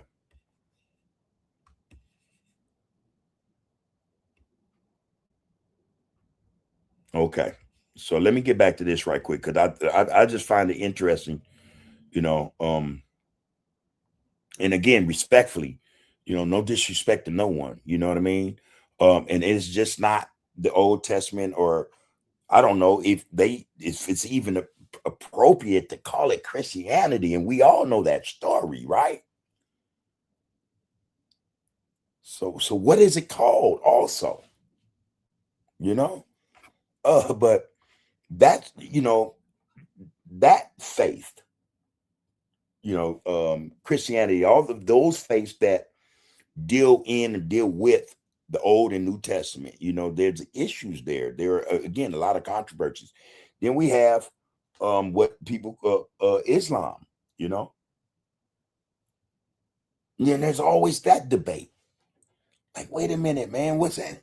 All these gods coming from, man? What's all this? What's really behind this stuff? That's what affects me. That's why I'm like I am in terms of, okay, man, if it floats your boat, I respect that. I don't have any problems with it, but it's not for me because I have too many questions. I have family members. I have a brother, and he won't even talk to me about none of this. You know, I have another brother who's a minister, and we can only talk so far about this. But I just want to know, man. That's just me. I've been like that. I want to know, but I want to know the truth. I don't want to be quoted the truth, And then for those who say, well, there's no way of really knowing the truth. Okay, then why are we doing this? And if there's a way to know the truth, then okay, why not apply that truth that we are getting this so-called truth from to all those things that the truth extracted from another? If it was truth enough to put in this text, why isn't it truth enough to go to that text and deal with that text? Because it's obvious to me, this one that's older, it has validity. It has to, because if the Old Testament is willing to take commandments from it, it has validity. So, again, respectfully, I want to know. I want to know. Okay, so Alonzo said, man, look, that's why I only mess with the original language the book was in. Okay, and the original language the book was in was what? Hebrew. What was that language? In fact, not just what the language the original book was in. What was the language the people were speaking? Was it the same? What was the language before that one? Did one exist? To me, yeah, there's a lot of discrepancies, and I just want to know. I want to clear it so that I can be able, not just listen and learn, but be able to speak about it if asked. So you say again, man. Alonzo said, man, the people were praising Yah before Moses got the laws in writing. That's why I only mess with the original language the book was in. The Egyptians started hating on our people, big bro, because we are not African or Egyptians. We are Asiatic black. All right. Let me tell you something. Be that as it may. One thing is for sure, damn the geographical shit. You know what I mean? Asia, Africa, nothing. Nah, man, we're talking about being the one. Melanated people being the one. All right. Now, where did we supposedly exist from? Let anthropologists tell it. All these, these scholastic minds tell it. We come out of Africa. Now why they call it Africa now, anyone's guess, right? Africa could very well be Asia, Asiatic. You know what I mean? I've done some reading on that. I get that part. That doesn't, in a way, that doesn't matter. I'm talking about not the history of the location of our people, but I want to know the history of our faith, where we get our gods from. Where did that start first? We shouldn't just stop at the Old Testament. That's going to describe for us some individuals that was fighting, some individuals who, usurped the land or whatever, and took it over, and they changed this, that, and the third. I think that's all irrelevant. I think that's all part of this thing, man, that is applied to confuse us. All right. Here's the thing. What is the real history of where that came from? The Old Testament. What came before it? You're saying now, are you saying now that there are two separate melanated people in power running this shit? You're saying there was Asiatic blacks and then there were Akabulan blacks? Whether did the Book of Dead apply to the Asiatic blacks or not? Or did it only pertain to those in Kemet? You know, the Ethiopian Bible, when did that come? How old is it? You know, was Nubia part of this? Did they practice this? You know, that's what I like to know. That's all I like to know. You know, that way I'll have a greater understanding in terms of what those of you are trying to instruct me on. You know, I need the information though. You know, I need the information. That's just me. Again, you know, there's a lot, man, that you know, we I don't know, man, we as a people, man, we tend to sometimes just we don't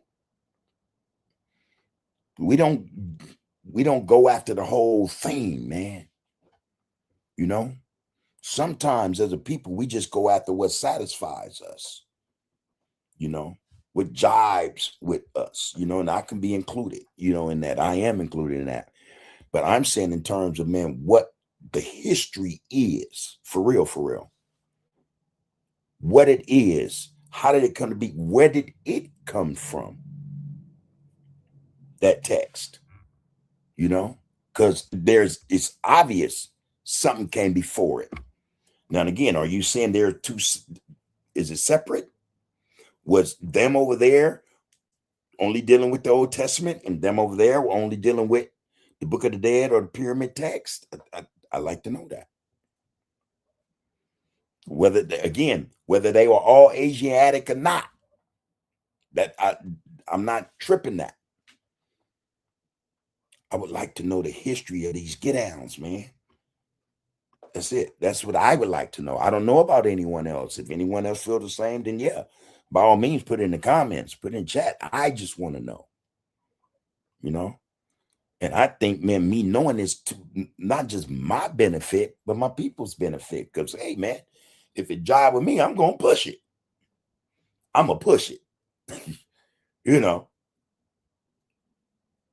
But I have to be sure. It don't just have to make sense here. That got to connect spiritually with me. You know what I mean? For me to, hey, you know.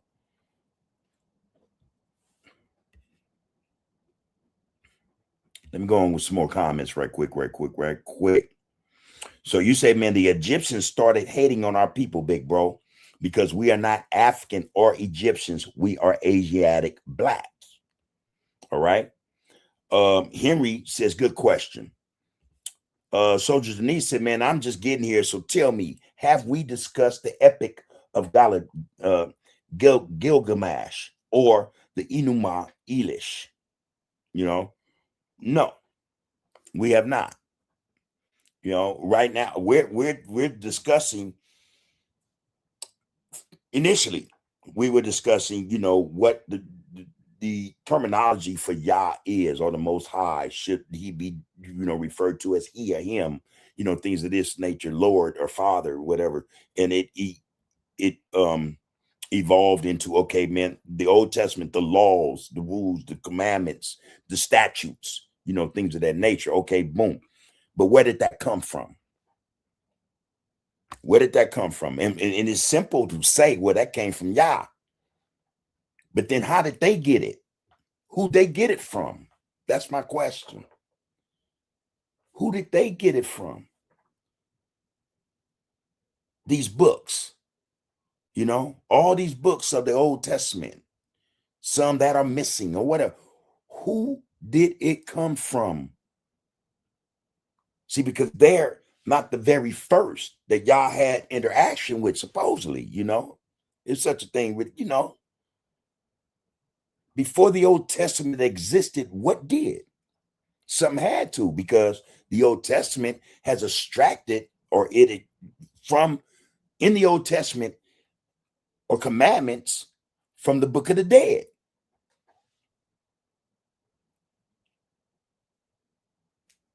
if I'm wrong, somebody please set me straight. If that's the case, by accounts, that is the case. Then if the Book of the Dead was good enough for the Old Testament to extract commandments from it and instill and put it in that text, why wasn't the Book of the Dead good enough for those who took that and put it in there to deal with that? The Book of the Dead or the pyramid text. What's going on? That's just, I want to know. Why was that not good enough to go and research and become, experts and scholars about, rather than, create something else? If that's fair to say, why would I create something? Why would I reinvent the wheel? Why would I do that? Why would I do that when it already exists? And that's evident because things have been taken from it to build another wheel. I'm just, I'd like to know. I'd like to know. We know where the Father, the Son, the Holy Spirit come from. We know about Isis, Horus, and Osiris. We know these texts provide that. Way before this, while we in this, if that exists, that's, I'm just trying to get an understanding, man. I'm just trying to get an understanding. And again, because in my mind, there's so much controversy or too many contradictions, I'm like, hey, man, I don't know what the hell to trust. So I'm not trusting none of it. Let me see if I could tap in with my own energy, my own essence, that source that was given to me from way, let's see if I can find a connection, to get an understanding of what the hell is going on. That's the journey I'm on. But again, if in any way it can be described and related to me in a respect where I got that, oh man, it jived, not just here, but spiritually. Again, I'm going to spread the word. I'm going to shout it to the mountaintop, But until then, I know, wait a minute, man, that don't make sense. And I'm just trying to get understanding. Again, I talked to my mom. My mom used to tell me all the time, do not question, and y'all probably heard this as well, do not question God. Boy, don't ask why. And I always thought that wasn't right. Why not? If this is God, what is there to hide? What can he not answer? Or she, it. I've always thought that it didn't make sense to me. Why not? I don't know. So that's what we're talking about, sister. You say you're just getting here. So Janice said we're just getting here. Have we discussed the epic of Gilgamesh or the Enuma Elish? No, we have not. Again, no, we have not. But Alonzo goes on to say, man, age out of black. Okay, because we're from Iraq, we from Israel, not Africa. We different. We had our own land, and the Egyptian had their own. We say the Most High is unseen, but the Egyptian believe in a lot of things before Yah.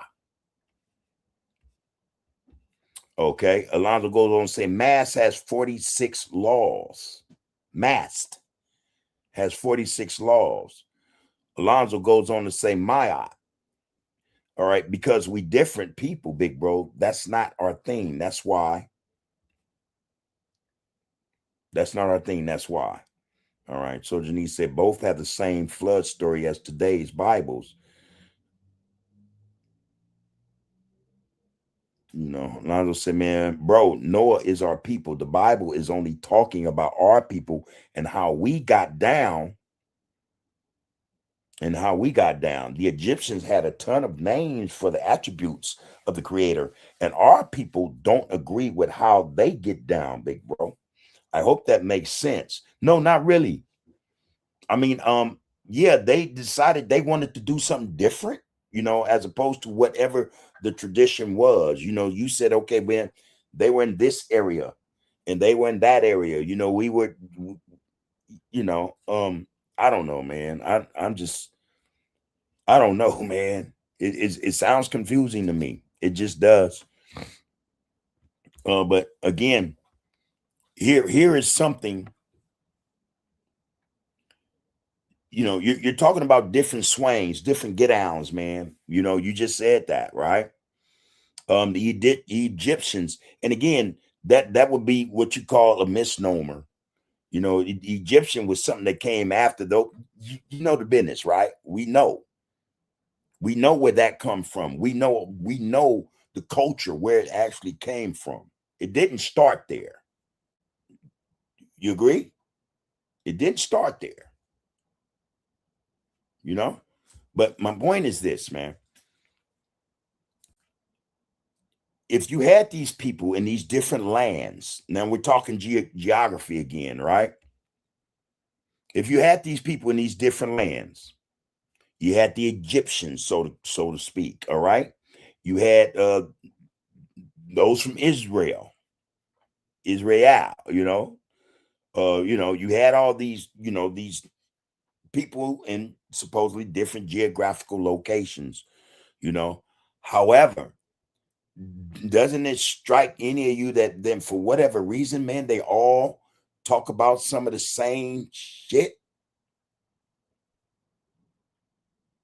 Some of the same rules, laws, statutes, commandments.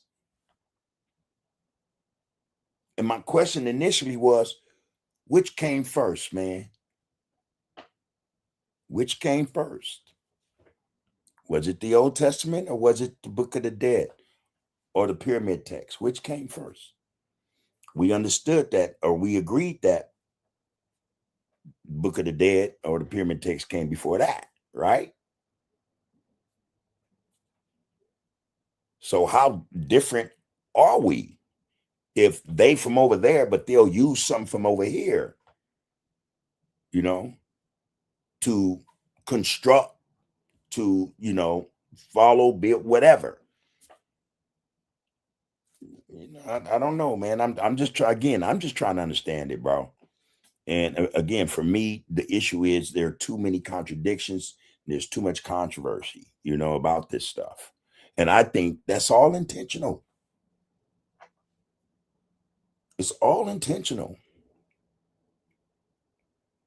What we all should know first and foremost is we don't know shit about our history nor our identity. That's the truth. And that, I think that's one of the first things we have to admit to ourselves. Because if we did, we would not be having this debate, right? If we did, we would not, a whole lot that went on with our people would not have happened. We would not, you know what I mean? Just,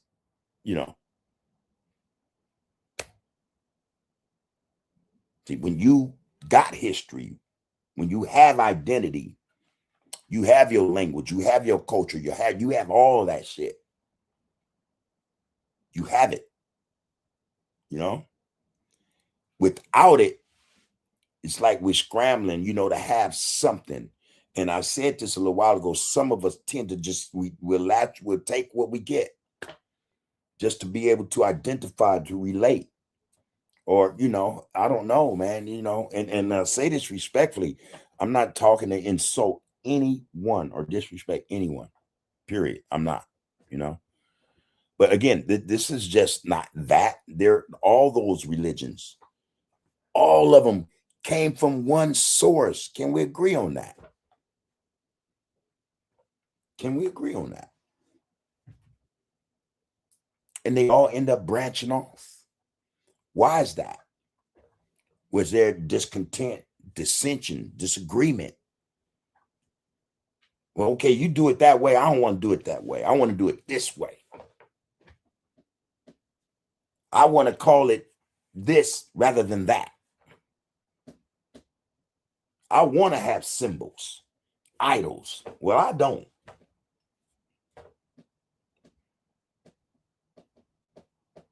What happened? What happened? And again, where is the source? Where's the original source of all this? Where'd it come from? Was the Old Testament the original source? Was it first? That's that's what I like to know. I'm not talking about geographical placings of people, because irrespective of that, the source made it over there. It could have been, listen, man, Iraq, Israel, Syria, it all comes from a source. That's what I'm trying to get to. And I would like, for someone to break that down for me, if at all possible. Let me go on here, man, read some more though. Soldier Niece said, man, both have the same flood story as today's Bibles, the BUTV or whatever, or I don't know what that is. So that's what I said, we'll never know disrespect. Alonzo said, but Noah is our people. The Bible is only talking about our people and how we got down. The Egyptians had a ton of names for the attributes of the Creator, and our people don't agree with how they got down, big bro. But see, now I'm gonna tell you what my discrepancy, my problem with that is. That's just like today, how these kids, man, go against the grain. They don't agree with those who have been through some shit that help. You know what I mean? Look, man, I learned this a long time ago. Another lesson my mama taught me. There's nothing new under the sun, man. Nothing. So if, let's say, for those who want to establish the Old Testament as this new get out, it really wasn't. There was something before it. Straight up. There was something before it.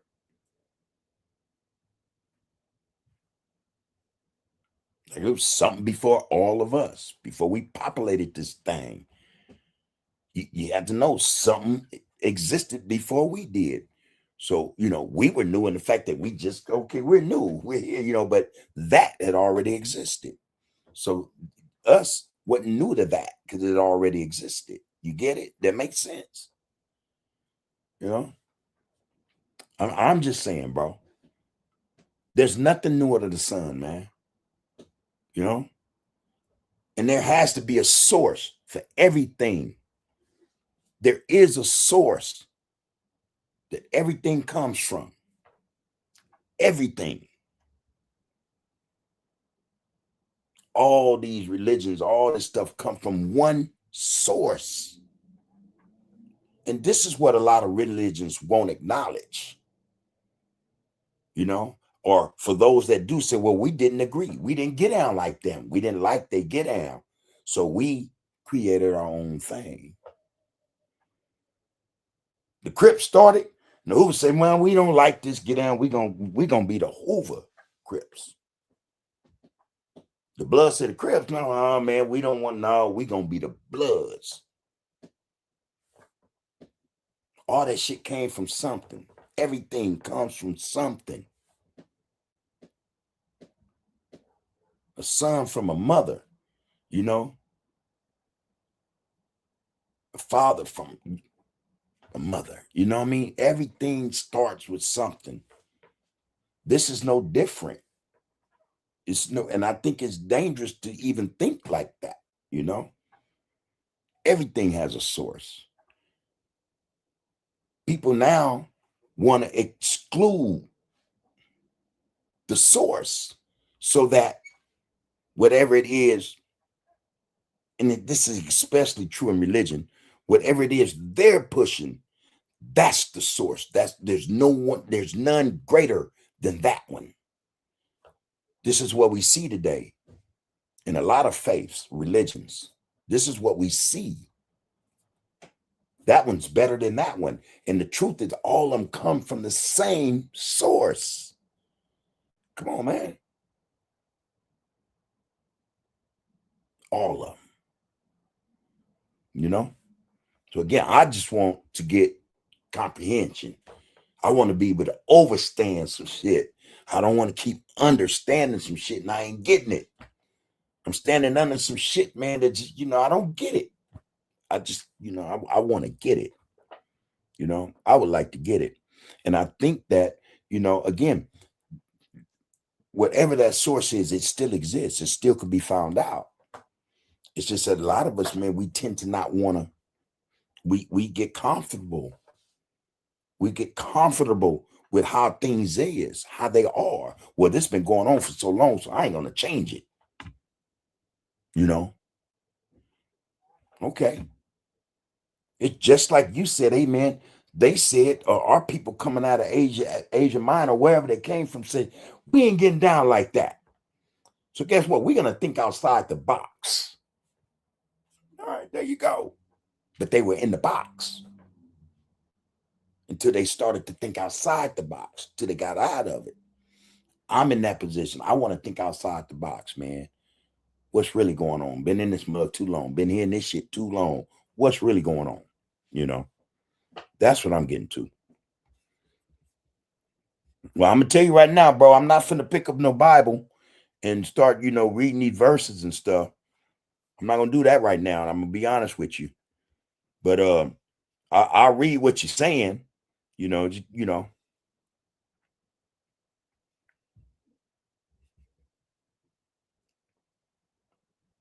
Okay, so let me pick up where you left off, man.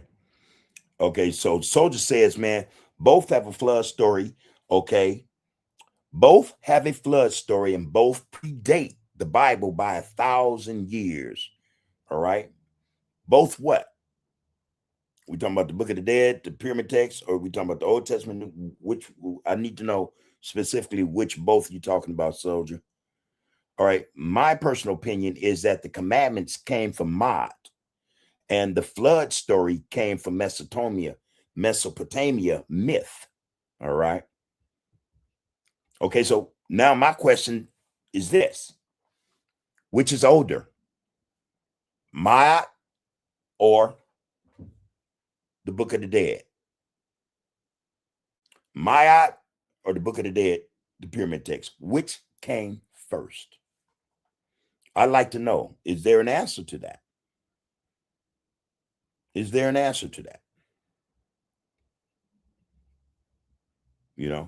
Which came first? Did the Dead Sea Scrolls come before the Old Testament or after? Did it come before the paper, the Pyramid Text, Book of the Dead, or what? You know what I mean? What, let's put this stuff in context. I like to know. So you say your personal opinion, Soldier, is that the commandments came from Mod. If you do, yeah, a lot of people say that. The same commandments in the Old Testament are the same commandments in the Book of the Dead. Just the commandments only took 10. The Book of the Dead has something like, again, the number, it evades me, anywhere between 33 or 36 commandments, probably more. But those commandments existed before the ones in Old Testament, all right? And they are damn identical. Thou shalt not kill, all the way down to number 10. I forgot what that one is. Ain't no need me lying. But yeah, Alonzo asked me to turn to Exodus 20, verse 8. That's the law.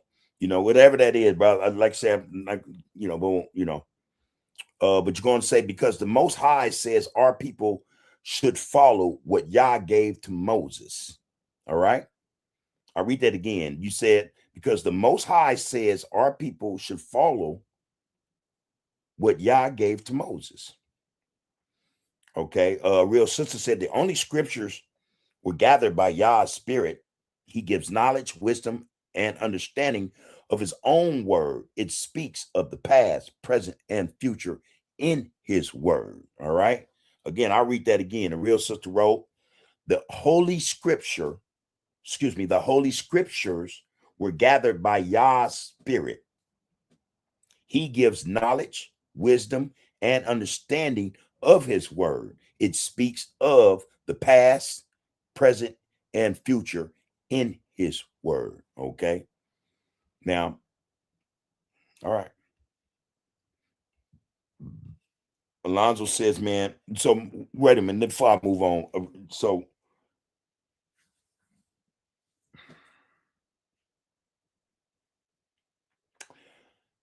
my question is this, in terms of, the Holy Scriptures that were gathered by Yah's Spirit, and he gives knowledge, wisdom, and understanding of his word, it speaks of the past, present, and future in his word. My question is this, and it's not to be, I'm not trying to be funny or nothing. Did it say anything or mention anything about the past before Moses got any of this stuff? Did it speak to any of that? Or did it speak of a past that was exempt, that did not mention all the statutes, the laws, the commandments that came before that? I'm just asking,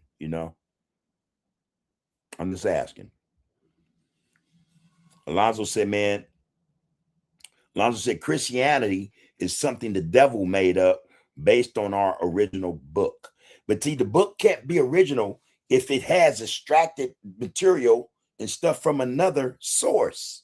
It cannot be original. It's not original. It's just not original. That cannot be called or considered original. I refuse to allow, I don't want people calling me an OG. I wasn't a part of that get down right there. That original get down, you know what I mean? That, I don't like that, but it can't, the Old Testament can't be considered original, an original book. If you look up the definition, it can't be. If it has extracted from another source and then put it into a cell, it can't be. It can't be considered original. It cannot be original.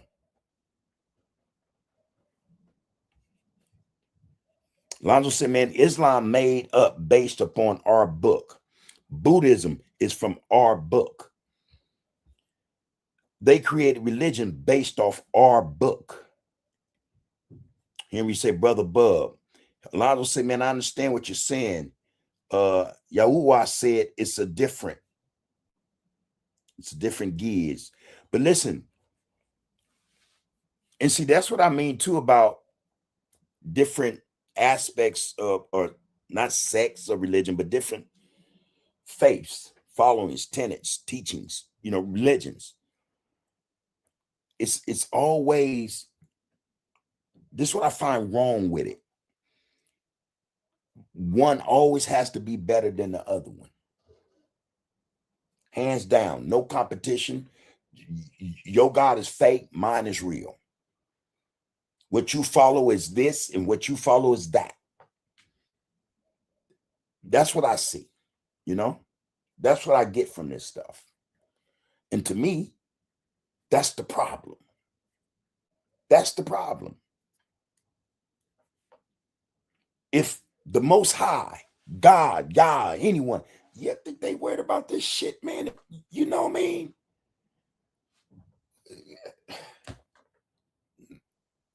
They tell you, hey, man, here are the laws, the statutes, the commandments. You deal with that. If God had a problem, I think, with another religion's God, then we goddamn smite him. We're going to get that out the way. So I never understood why in the Christian Bible, a God would let the devil exist and do all these things. None of it makes sense to me.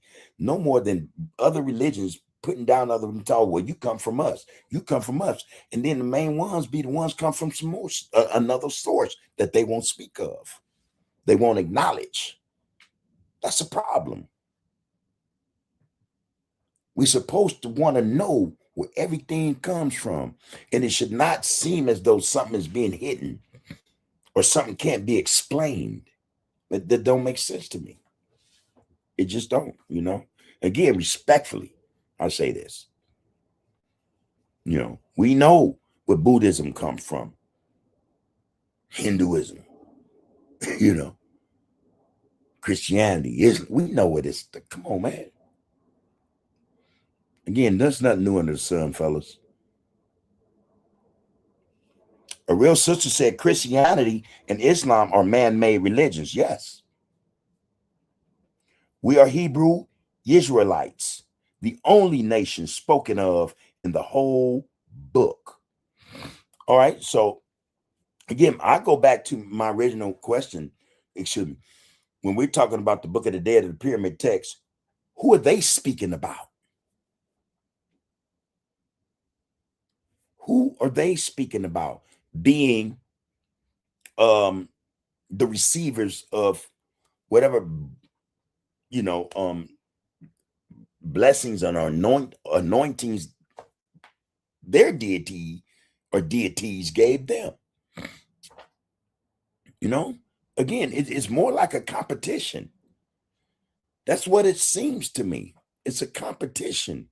And the coldest part about it to me is it's all tied and rigged to this rat race we're in, this competition. It's all the same shit, man. It's all the same shit, man.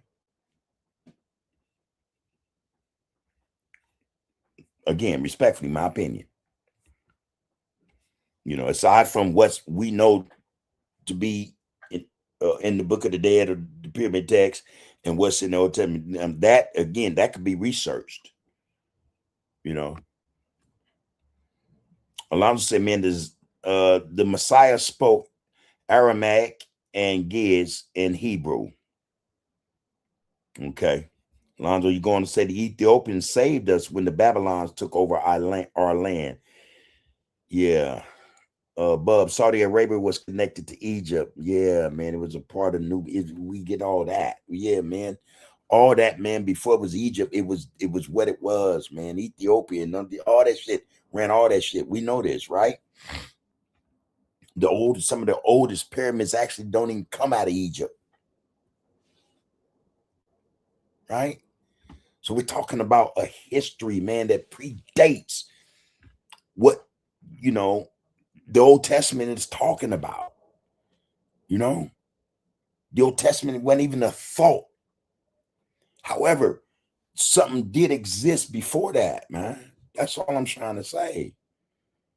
That our people, and then no matter how you want to, it seems to be want to be separated. We were, come on, man, we were the people. We were the people. And even then, when they talk about it in the Book of the Dead or the Pyramid text, we were the chosen.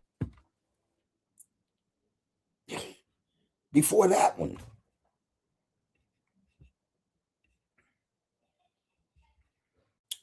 All right. But you say anyway, but Saudi Arabia was connected to Egypt. When our people lost, they ran to Ethiopia. All right. Exactly. It only pertained to Kemet. This is Alonzo. He said, man, once you leave Egypt and walk past Arabia and get to Jerusalem, everyone believes different.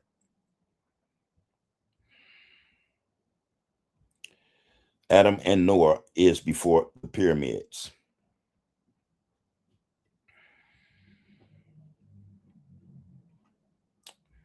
Adam is supposed to be the beginning. Adam and Noah is tracing a particular bloodline. The Bible is about one bloodline. But you're talking about going back to humans' first writings. Again, because the people of the Book of the Dead were slaving our people and killing them, our people built the pyramids as slaves. That's why, big bro. A real sister said Deuteronomy 28 speaks on the blessings and curses. I've never heard of the Book of the Dead, but I do know the Holy Bible is the #1 book ever sold. Yeah. And it's all households. I'm just saying, and I get that. Yeah, I get that. There are a lot of #1s in the world, that a lot of people buy into that don't make them the shit. I mean, the truth.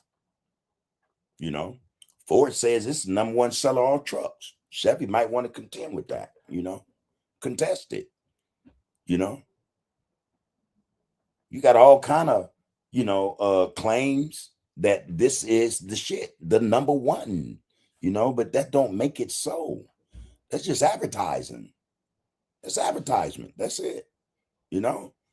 When we're talking about this stuff, man, I'm telling you, see what I get, and I understand this, man. This, I'll tell you, I come from a family of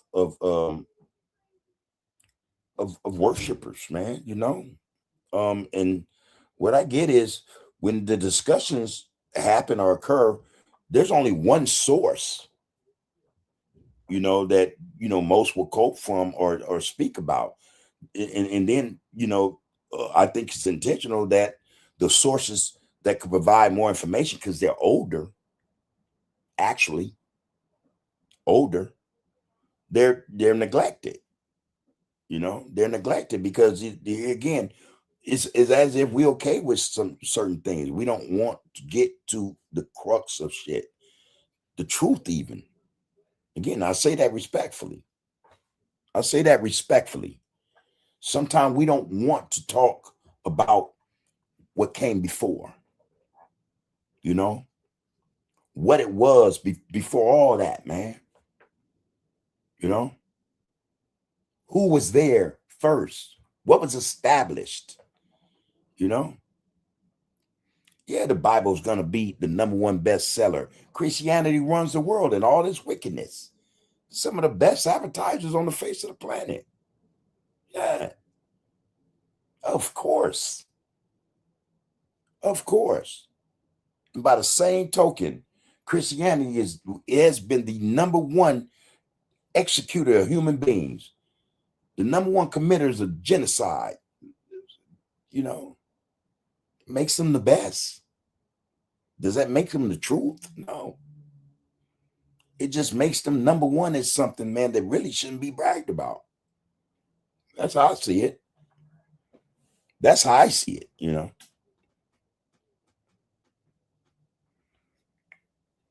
And real sisters say, trust Yah. Proverbs 3, 5 and 8.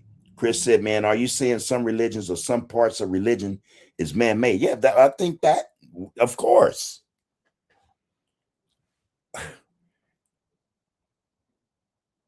All of them are.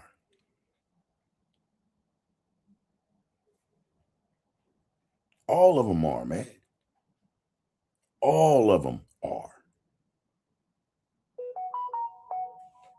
All of them are, bro. Man-made.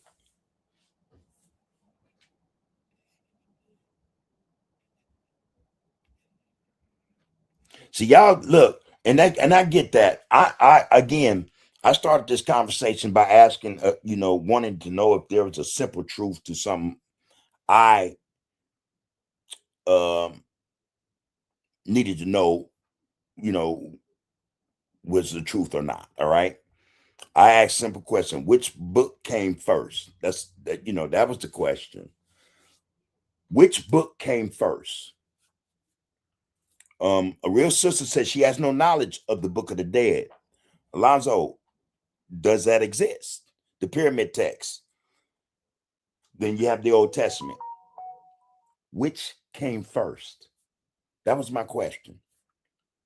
And I only asked the question to try to attempt to make a point without going into, a lot of other things that, a lot of us, we go into when we want to defend something. All I ask is, did the Old Testament come before the Book of the Dead? Did it come before the pyramid text? That's my question. Did the pyramid text, the Book of the Dead, come before the Old Testament? That was my question. And in that question, there was another question that I thought was very significant. So if one came before the other, then chances are one followed the first one, the original. And chances are also that things were extracted and applied to whatever came after. It's just, That's the way of things, to tell the truth. That's the way of things, to tell you the truth, you know? You know? So, you know, that was my question, you know?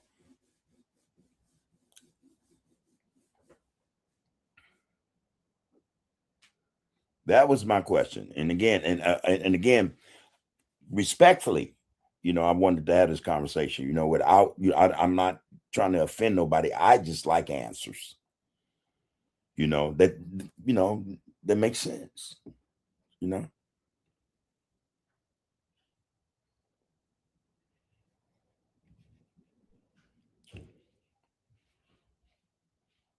You know? So anyway, Lonzo saying, okay, you saying some religions, some parts of that was Chris. Are you saying some religions or some parts of religion is man-made? Real sister said facts at Alonzo. Alonzo said, man, they enslaved us. It started in Ethiopia in Kush. We don't enslave people. We need to have a conversation. Peace, a real sister. Real sister said Deuteronomy 4:12, who we are. Our history is in the front of the Bible.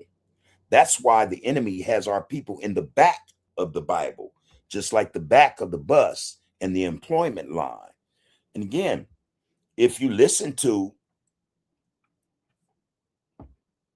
I don't know, man, it just, I don't know, man.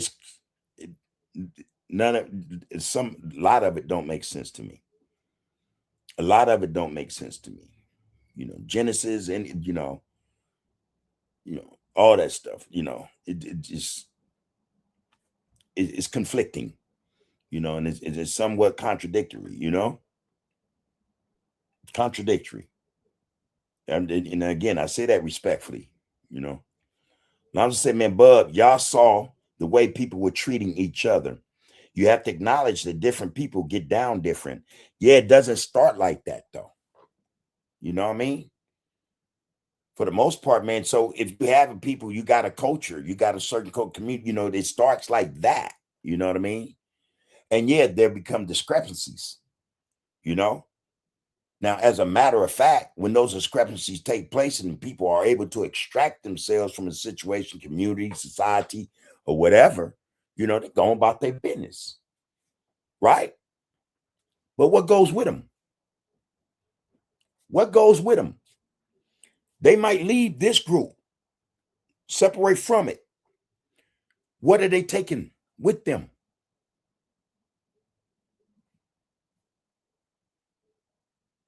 Everything they know, everything they learn, the culture, the religion, the beliefs, the faith, everything, bro.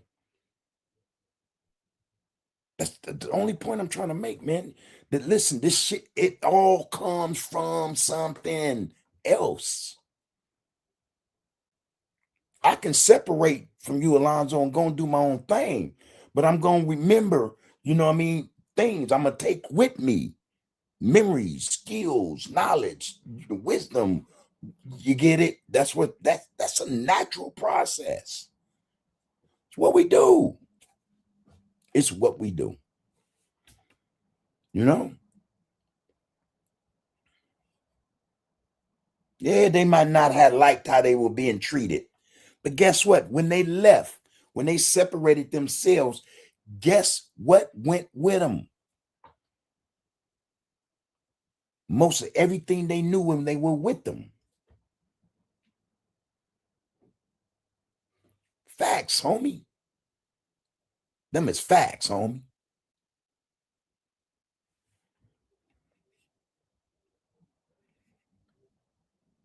People do get down different. I'm not doubting that. Chris said, man, if we were all blacks roaming land, where did the so-called Arabs on the land come from? Lonzo said, man, Moses saw the mistreatment of his people, and Yah moved him to stop that. All right.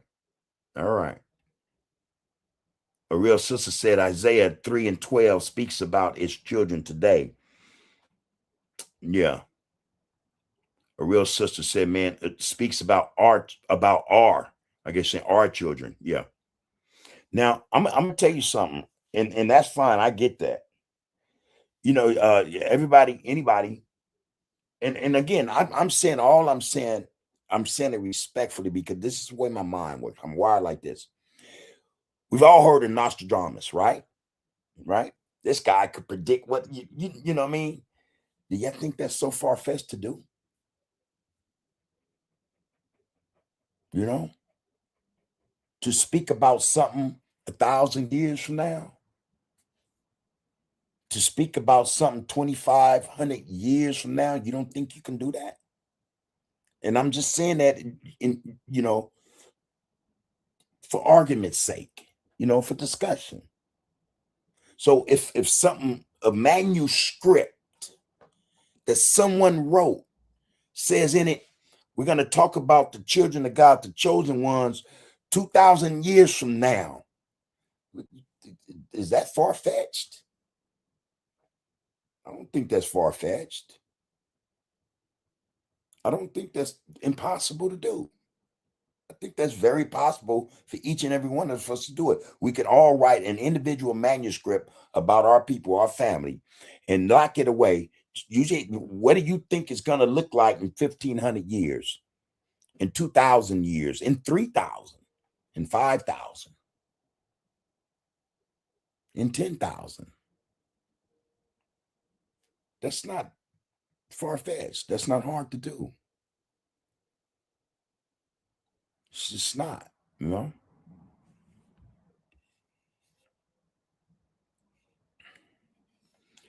right, Alonzo said, man, the original Arabs were black.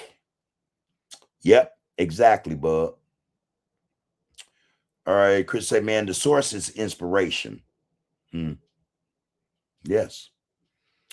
Alonzo say, yeah, you're right, bud, but it's about how you treat people. I don't disagree. I don't disagree, bro. I think that means a great deal. I mean, especially for humanity, the individual as well as the collective. It's how we treat people that matter, That would determine whether or not there'll be unity, whether or not, there'll be harmony. Yeah, I agree wholeheartedly.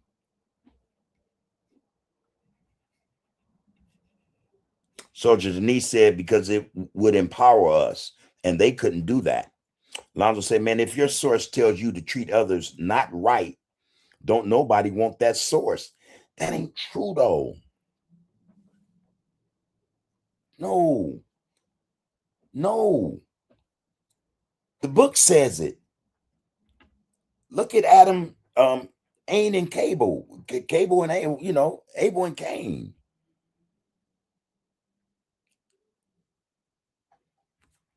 And let you guys tell it that book is old as Methuselah, right? But that existed. And not only that, people followed Cain, supposedly, even with the mark. Now, tell me if I'm wrong here, set me straight.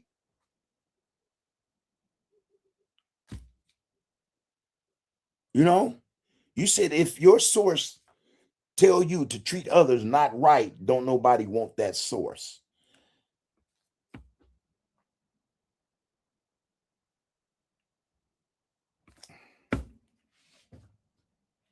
People want that source. And it supposedly, now I don't know how you would label or describe Cain's source, his spirit, his soul. But whatever it was, it told him, hey, man, I'm finna do you. You taking up too much of my light, man. You taking too much of my shine. Did that. This is according to that book. Cast out. What always baffled me was, okay, if that occurred, Adam and Eve, they begot Cain and Abel. When he was cast out, he ran into other people. I missed something somewhere. I didn't get the memo that there were other people already when Adam and Eve was, and their first two born was, I don't know what was I looking at? I don't know. Was I? Yeah, I don't know. Was the garden a matrix? Cain was kicked out and he boom, and there were other people the whole time there. I don't know. But whatever the case is, his source was enough. People had the same source as him.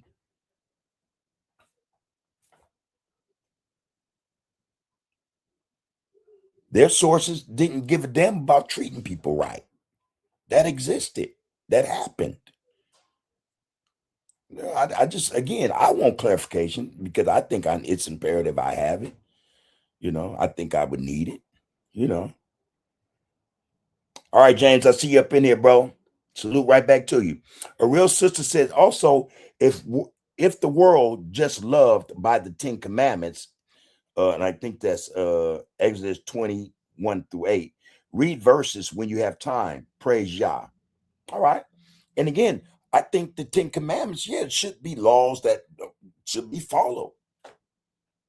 I don't think there's anything wrong with them. Maybe one or two, where I'm being dictated to, where I got to only worship what I'm being told to worship. That seems to me no different than, living life now. People telling me one thing and, saying I can't do another. I don't know. Why? Why would that be in there? I don't know. But it is. Not only was there, it's in the book of the dead. I'm just saying. I'm just saying. James said, man, I had a busy day, homie. I hope you're well. I'm great, bro. Peace and prosperity to you, homie. You there. It's all good. You made it home, man. You made it home. Long day, man. That makes for a good sleep. A good rest. A busy day gonna make for a good rest, bro. Lonzo said, yeah, man. Yes, people were practicing their way of life before they wrote it down. You're going to see, I think it's 42. Okay. Henry said, man, knowledge, wisdom, and understanding, the man, woman, and child. And again, man, I think that part of the problem is sometimes we read too much into stuff, man. We sometimes I don't know, and I mean this respectfully, we go too far with shit. That would include me. Shit, My wife is saying right now, motherfucker, you done went too far. It's 8:40, but sometimes we do that, Sometimes we do too much. That's us. That's how we are. Sometimes we apply too much. We add too much to stuff, man. If just to justify something that we don't understand, or that we probably don't understand, I don't know. Yeah, man, shit. Oh, James has started. He said, man, I'm sick and tired of Christians who think they're so holy, and those of us who aren't are destined for so-called hell. Man, FOH with that garbage. Y'all pray to y'all fake ass Jesus because you scared. All right. Yeah, let's give a little respect for that boy. You sound like you about to be unhinged. And it's cool to disagree. Okay, yes, Noah is before Moses. Well, yeah, right. I get that. Yeah. Lines are going to say, man, yes, something has to be better because everybody doesn't eat children. James said exactly, but that's why I say EFF. All right, F them all. Okay. All right. Timothy Banks said the book of Enoch is the oldest. How old is it? Again, is the book of Enoch older than the pyramid text? Is it older than the pyramid text, the book of the dead? That's something. This is how this conversation started. I asked the question. I just wanted to know which book was the oldest, which came first, the chicken or the egg. That was my question. And I like to know. I saw some today speaking about the book of Enoch, and what I read it, and you know, this could be the truth. It said that most theologians, you know, religious scholars deemed the book of Enoch as fiction, you know, fiction, myth. You know, I'm like, oh shit, I've never read it. I said, I'm gonna go read that now. Let me see, you know. So I'm gonna give it a shot. I'm gonna give it a shot. But Timothy Banks said the book of Enoch is the oldest, okay? And my question to her is it older than the Book of the Dead? I'd like to know that. Alonzo said, man, I'm 10 times better than a pedophile. Yes, sir. Let me, man, make that 100.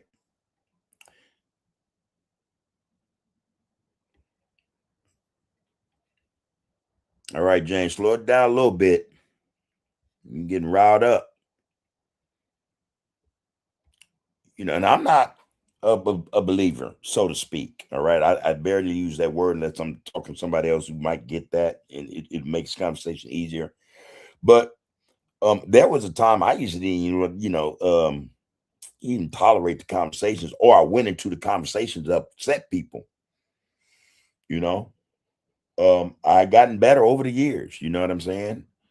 Where, you know, I was able to have these conversations, whether I agree with them or not, you know, with most importantly, my mom, you know, we would talk about it.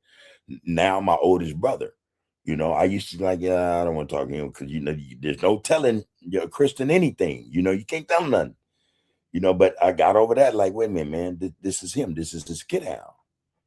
So let me avail myself. Let me make myself, you know, available, open to what he has to say. All right. So I had to build that tolerance, that patience. You know what I mean? You know, ain't nothing wrong with that, man. It improves the character, James. It improves the character, man.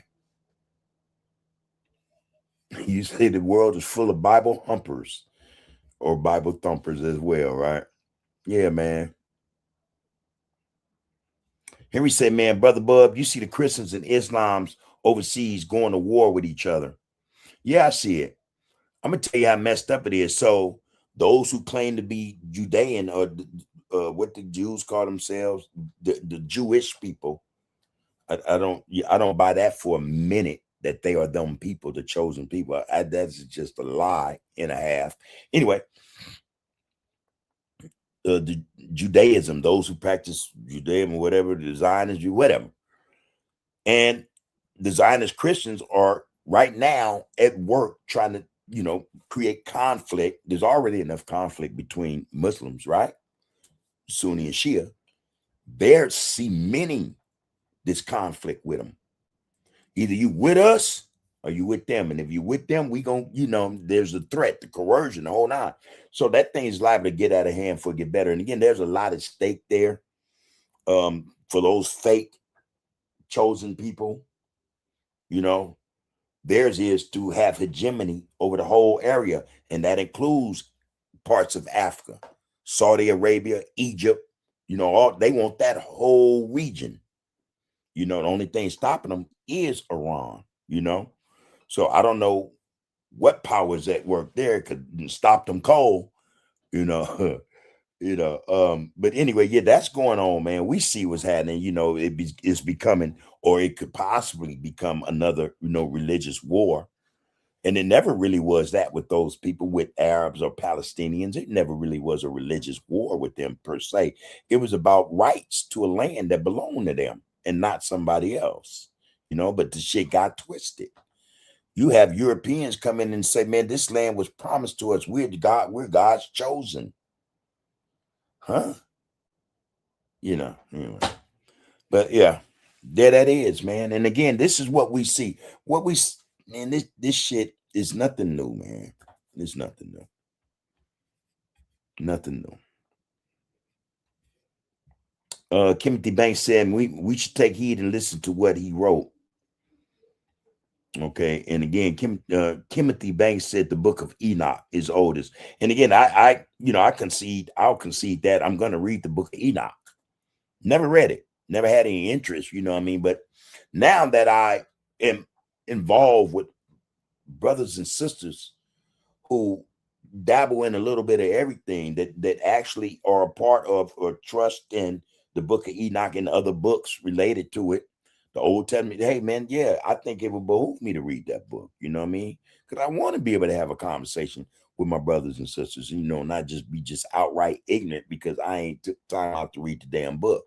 I'm gonna read the book though. So appreciate you jumping in there, Timothy Banks. And again, thank you for being here. Peace and prosperity to you and yours. Everyone knows this is Touching Bases with the People, Under the Groove podcast. If you haven't already, please like and share.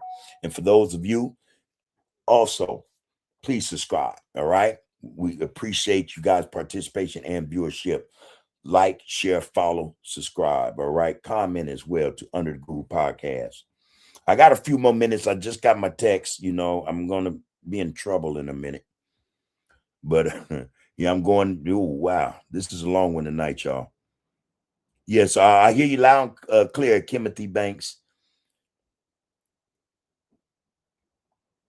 Okay. A real sister said, we're all held accountable for what we do in this life. Only one of two ways to do anything. That's either right or wrong. Truth or lies. Up or down, etc. There you go. I trust that. I trust that. I trust that. And that's something we speak about here quite often, accountability. Being responsible for our rights and our wrongs, being responsible and taking accountability. That's something we talk about here often. So I'm in agreement with that also. All right. Real spit. You're going to say, a real sister going to say, I've never heard of the Book of the Dead. What is it about? What is it about? It's similar to the Old Testament. It talks of practices. It talks of those deities, of that deity that the people worshiped, followed. It talks about laws, statutes, commandments. Lonzo up in here. Break that down, Lonzo.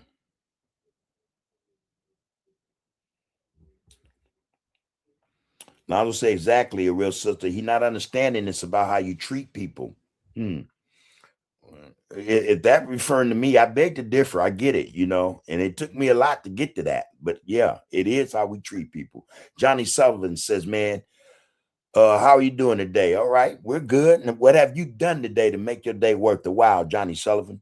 Good to be here, man. Good to have you here, man. This is Under Groove Podcast, and you are touching bases with the people. So, hey, man, come on in here, man. Let's keep one thing in perspective. It's about respect. We can agree to disagree, but let's always remain respectful. That's a caveat. Respect.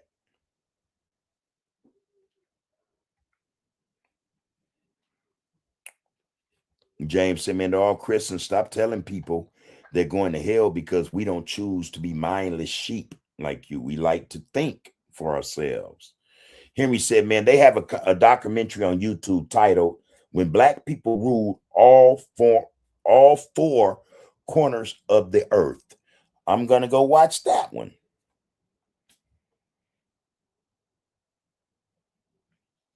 They should be reading George Orwell's 1984 instead. I read that book, very insightful.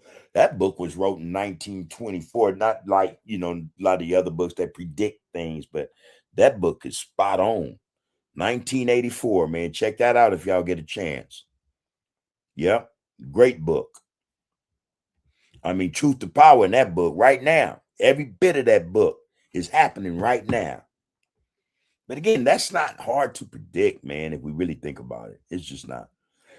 So Janice said, man, the epic of Gilgamesh and the Enuma Elish. Okay, so that's something she wanted to talk about. I think we're gonna have to get into that discussion tomorrow if that's the flow of the conversation, everybody. Tomorrow might be something different. Who knows? I might come with something for us. But for sure, that could be that can be discussed. You know what I mean? Chris said, man, if the question is religion is man-made, is it inspired by God? they may be inspired by God to create a religion to worship him. Yeah, so I think, yeah. What if someone told you there's only 3 races, black, white, and oriental? Would you believe it? I probably would. Yeah. If we understand, how everything transpired, how land bridges were used all over the world for people to migrate to other locations. Yeah, at that time there probably were only 3 races, and there probably is only 3 races. A lot of what they call Hispanic or Native men, Asian, come on. They're in straits. I'm mumbling God. I don't want to offend nobody, but yeah, I wouldn't have a problem with that. I would not have a problem with it, believing it or trusting it.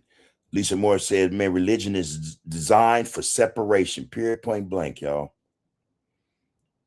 It's a part of that technique to divide and conquer. Alonzo said, man, just like the Bloods came about to stop the Crips from running over them, they created the same get down with a different twist. From the Crips came source of beginning, but different. And again, I made that point, again. So listen, the stories, they hold true. They are what they are. Again, if there was a group of people and they say, hey, man, we don't like the way you're treating us, you're enslaving us, and we're going to separate. Yeah, man, that makes all the sense in the world.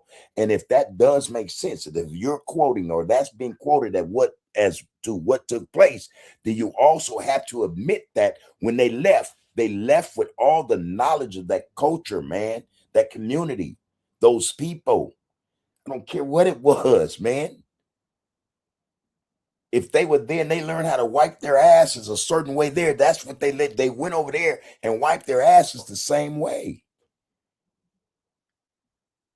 But if they left because, okay, they weren't agreeing with certain practices or whatnot, yeah, they separated. But you know what? They still took the knowledge of those practices. They probably tweaked them, adjusted them, revised them, maybe even rewrote them.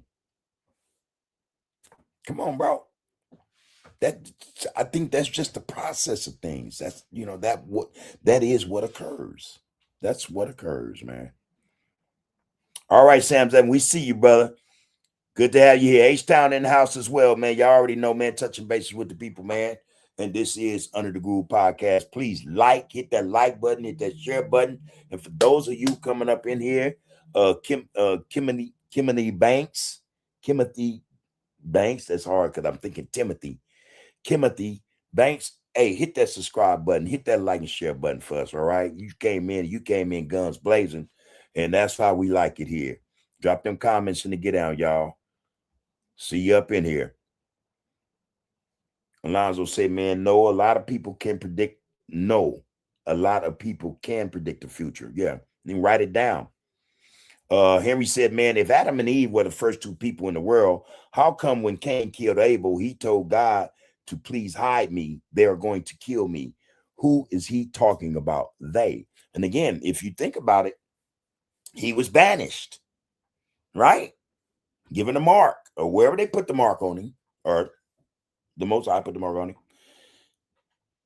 That mark was readily known, and people knew the mark. But wait a minute. What do you mean that mark, when he was banished, kicked out, that mark was readily known and people knew what the mark meant? Come on, man. I'm just saying. Something ain't right. All right. Something ain't right. SoCal Rock said, man, what came first, the Bible or the church? Anybody?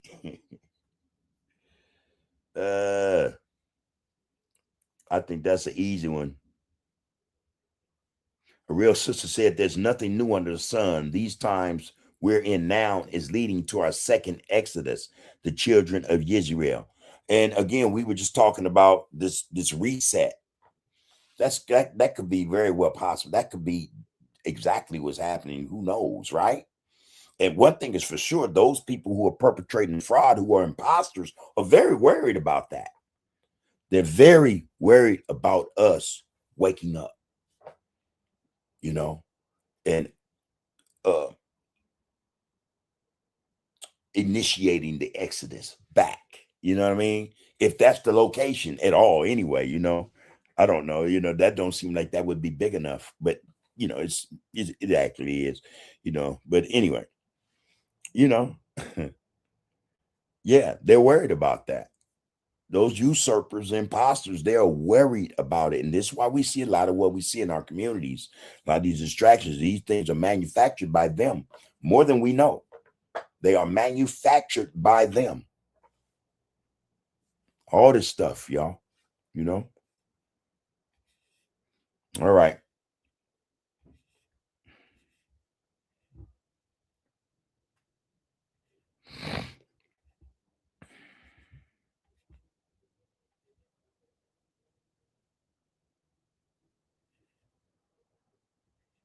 All right, y'all. I got to get ready to cut this short because I real spit. I'm in trouble.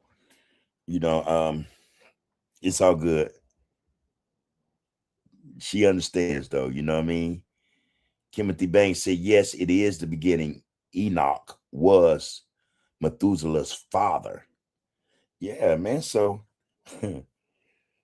shit. Didn't the Old Testament come before Methuselah, or did that come after? I don't. Hey, again, man, this is very controversial to me. Israel is our homeland. Israel is our homeland. These wars going on as a sign of children of Israel to return home. Praise Yah. All right. All right. Alonzo say, yes, you're right, Bub. I agree with you. Moses was raised as the Pharaoh's son, so he had the knowledge of the Egyptians. Yes, you're right. I agree. All right. All right, y'all. We're gonna leave it at that. I do have to part company right now, but peace and love. Know that, man. Respect, first and foremost. Respect and love for my people. All right. That's it. That's all. That's if anyone is offended, don't be. Don't be. These conversations, we need to have more of these conversations, but have them respectfully. Respect everyone's opinion, man. We don't have to go in deep or dig deep, to insult anyone. We can have these conversations. We can agree to disagree, without offending anybody. So let's do that. Let's do that. Let's do that here. I think that goes a long way. It goes a long way. One, it shows a willingness to communicate, and that's all we want here. All right. That being said, y'all know this spiel, man, and it ain't no spiel. It's the real deal. See, because if we had this to start with, but I'm up of the mind. I'm a student of thought that everything happens for a reason. All right. We just got to be the ones to get to that, the reason. We got to find that. We have to figure that out. But anyway, love yourselves. You got to love yourself before you can love anybody else, man. That's just the truth. You have to take care of yourselves before you'll be able to take care of anybody else. Without those things you doing for yourself, you can't do it for anybody else, But from those things come a whole lot of other things. We come into, these things that we're missing in our lives. And that's just not the interaction of other people, our people, but it's the knowledge itself, It allows us to reach that point where we can start identifying who the hell we are so that others won't be doing that job for us. All right. I'll say that again, respectfully. Peace and prosperity to each and every one of you, to the RGC, man, to the UGs, to the Under the Groove podcast and its participants, man. We all in this together, man. Love one another. We all we got. All right. Power is in the people, everybody. You have to tell yourselves that from time to time. The power is in the people. All right. You are, you have been, and you will be under the groove. One love, everybody. Count the names, count the bodies, count the victory. Cullen Hughes, Hearst, the right of future history. From the Apollo to the Borough to the Sphere. where the echo of those Harlem nights still ringing clear. So when they ask what happened in those tenement flats, between the spirituals and where consciousness is at, tell them we transform suffering to scholarship and song. Tell them we've been telling you we're brilliant all along. The Renaissance will prologue every decade since the sequel. Every black child born's continuation of the people who survived the Middle Passage, survived the Jim Crow laws, and built magnificence from nothing but their vision and their flaws. It's in the sergeant, this is once a less than Hatters, hatters, and reciters. Please don't you, I can't stop us. Power sensitive, watch the applause for pose. Digitated tropes and consulate problem when the wet just wanna build the season bait. I don't give the pause. It's just the raising up the times. Plead the markets off the main. Make it on the fans. Turn the neck and love the durn. Suffers like a kesha. You were wrong to preaching up on side as each alone. Bitch on the shit and untrue seeing vets. Someone the very inch on Gary Land. Be hell in heaven, you see what the bonafide. You wait talking for the marker, make the key to pull the club and saw the boards to the single land is carried open slowly. Keep us looking on my mother, break it, generous, he for the he and let the peasant be. It's every time we keep a spawn.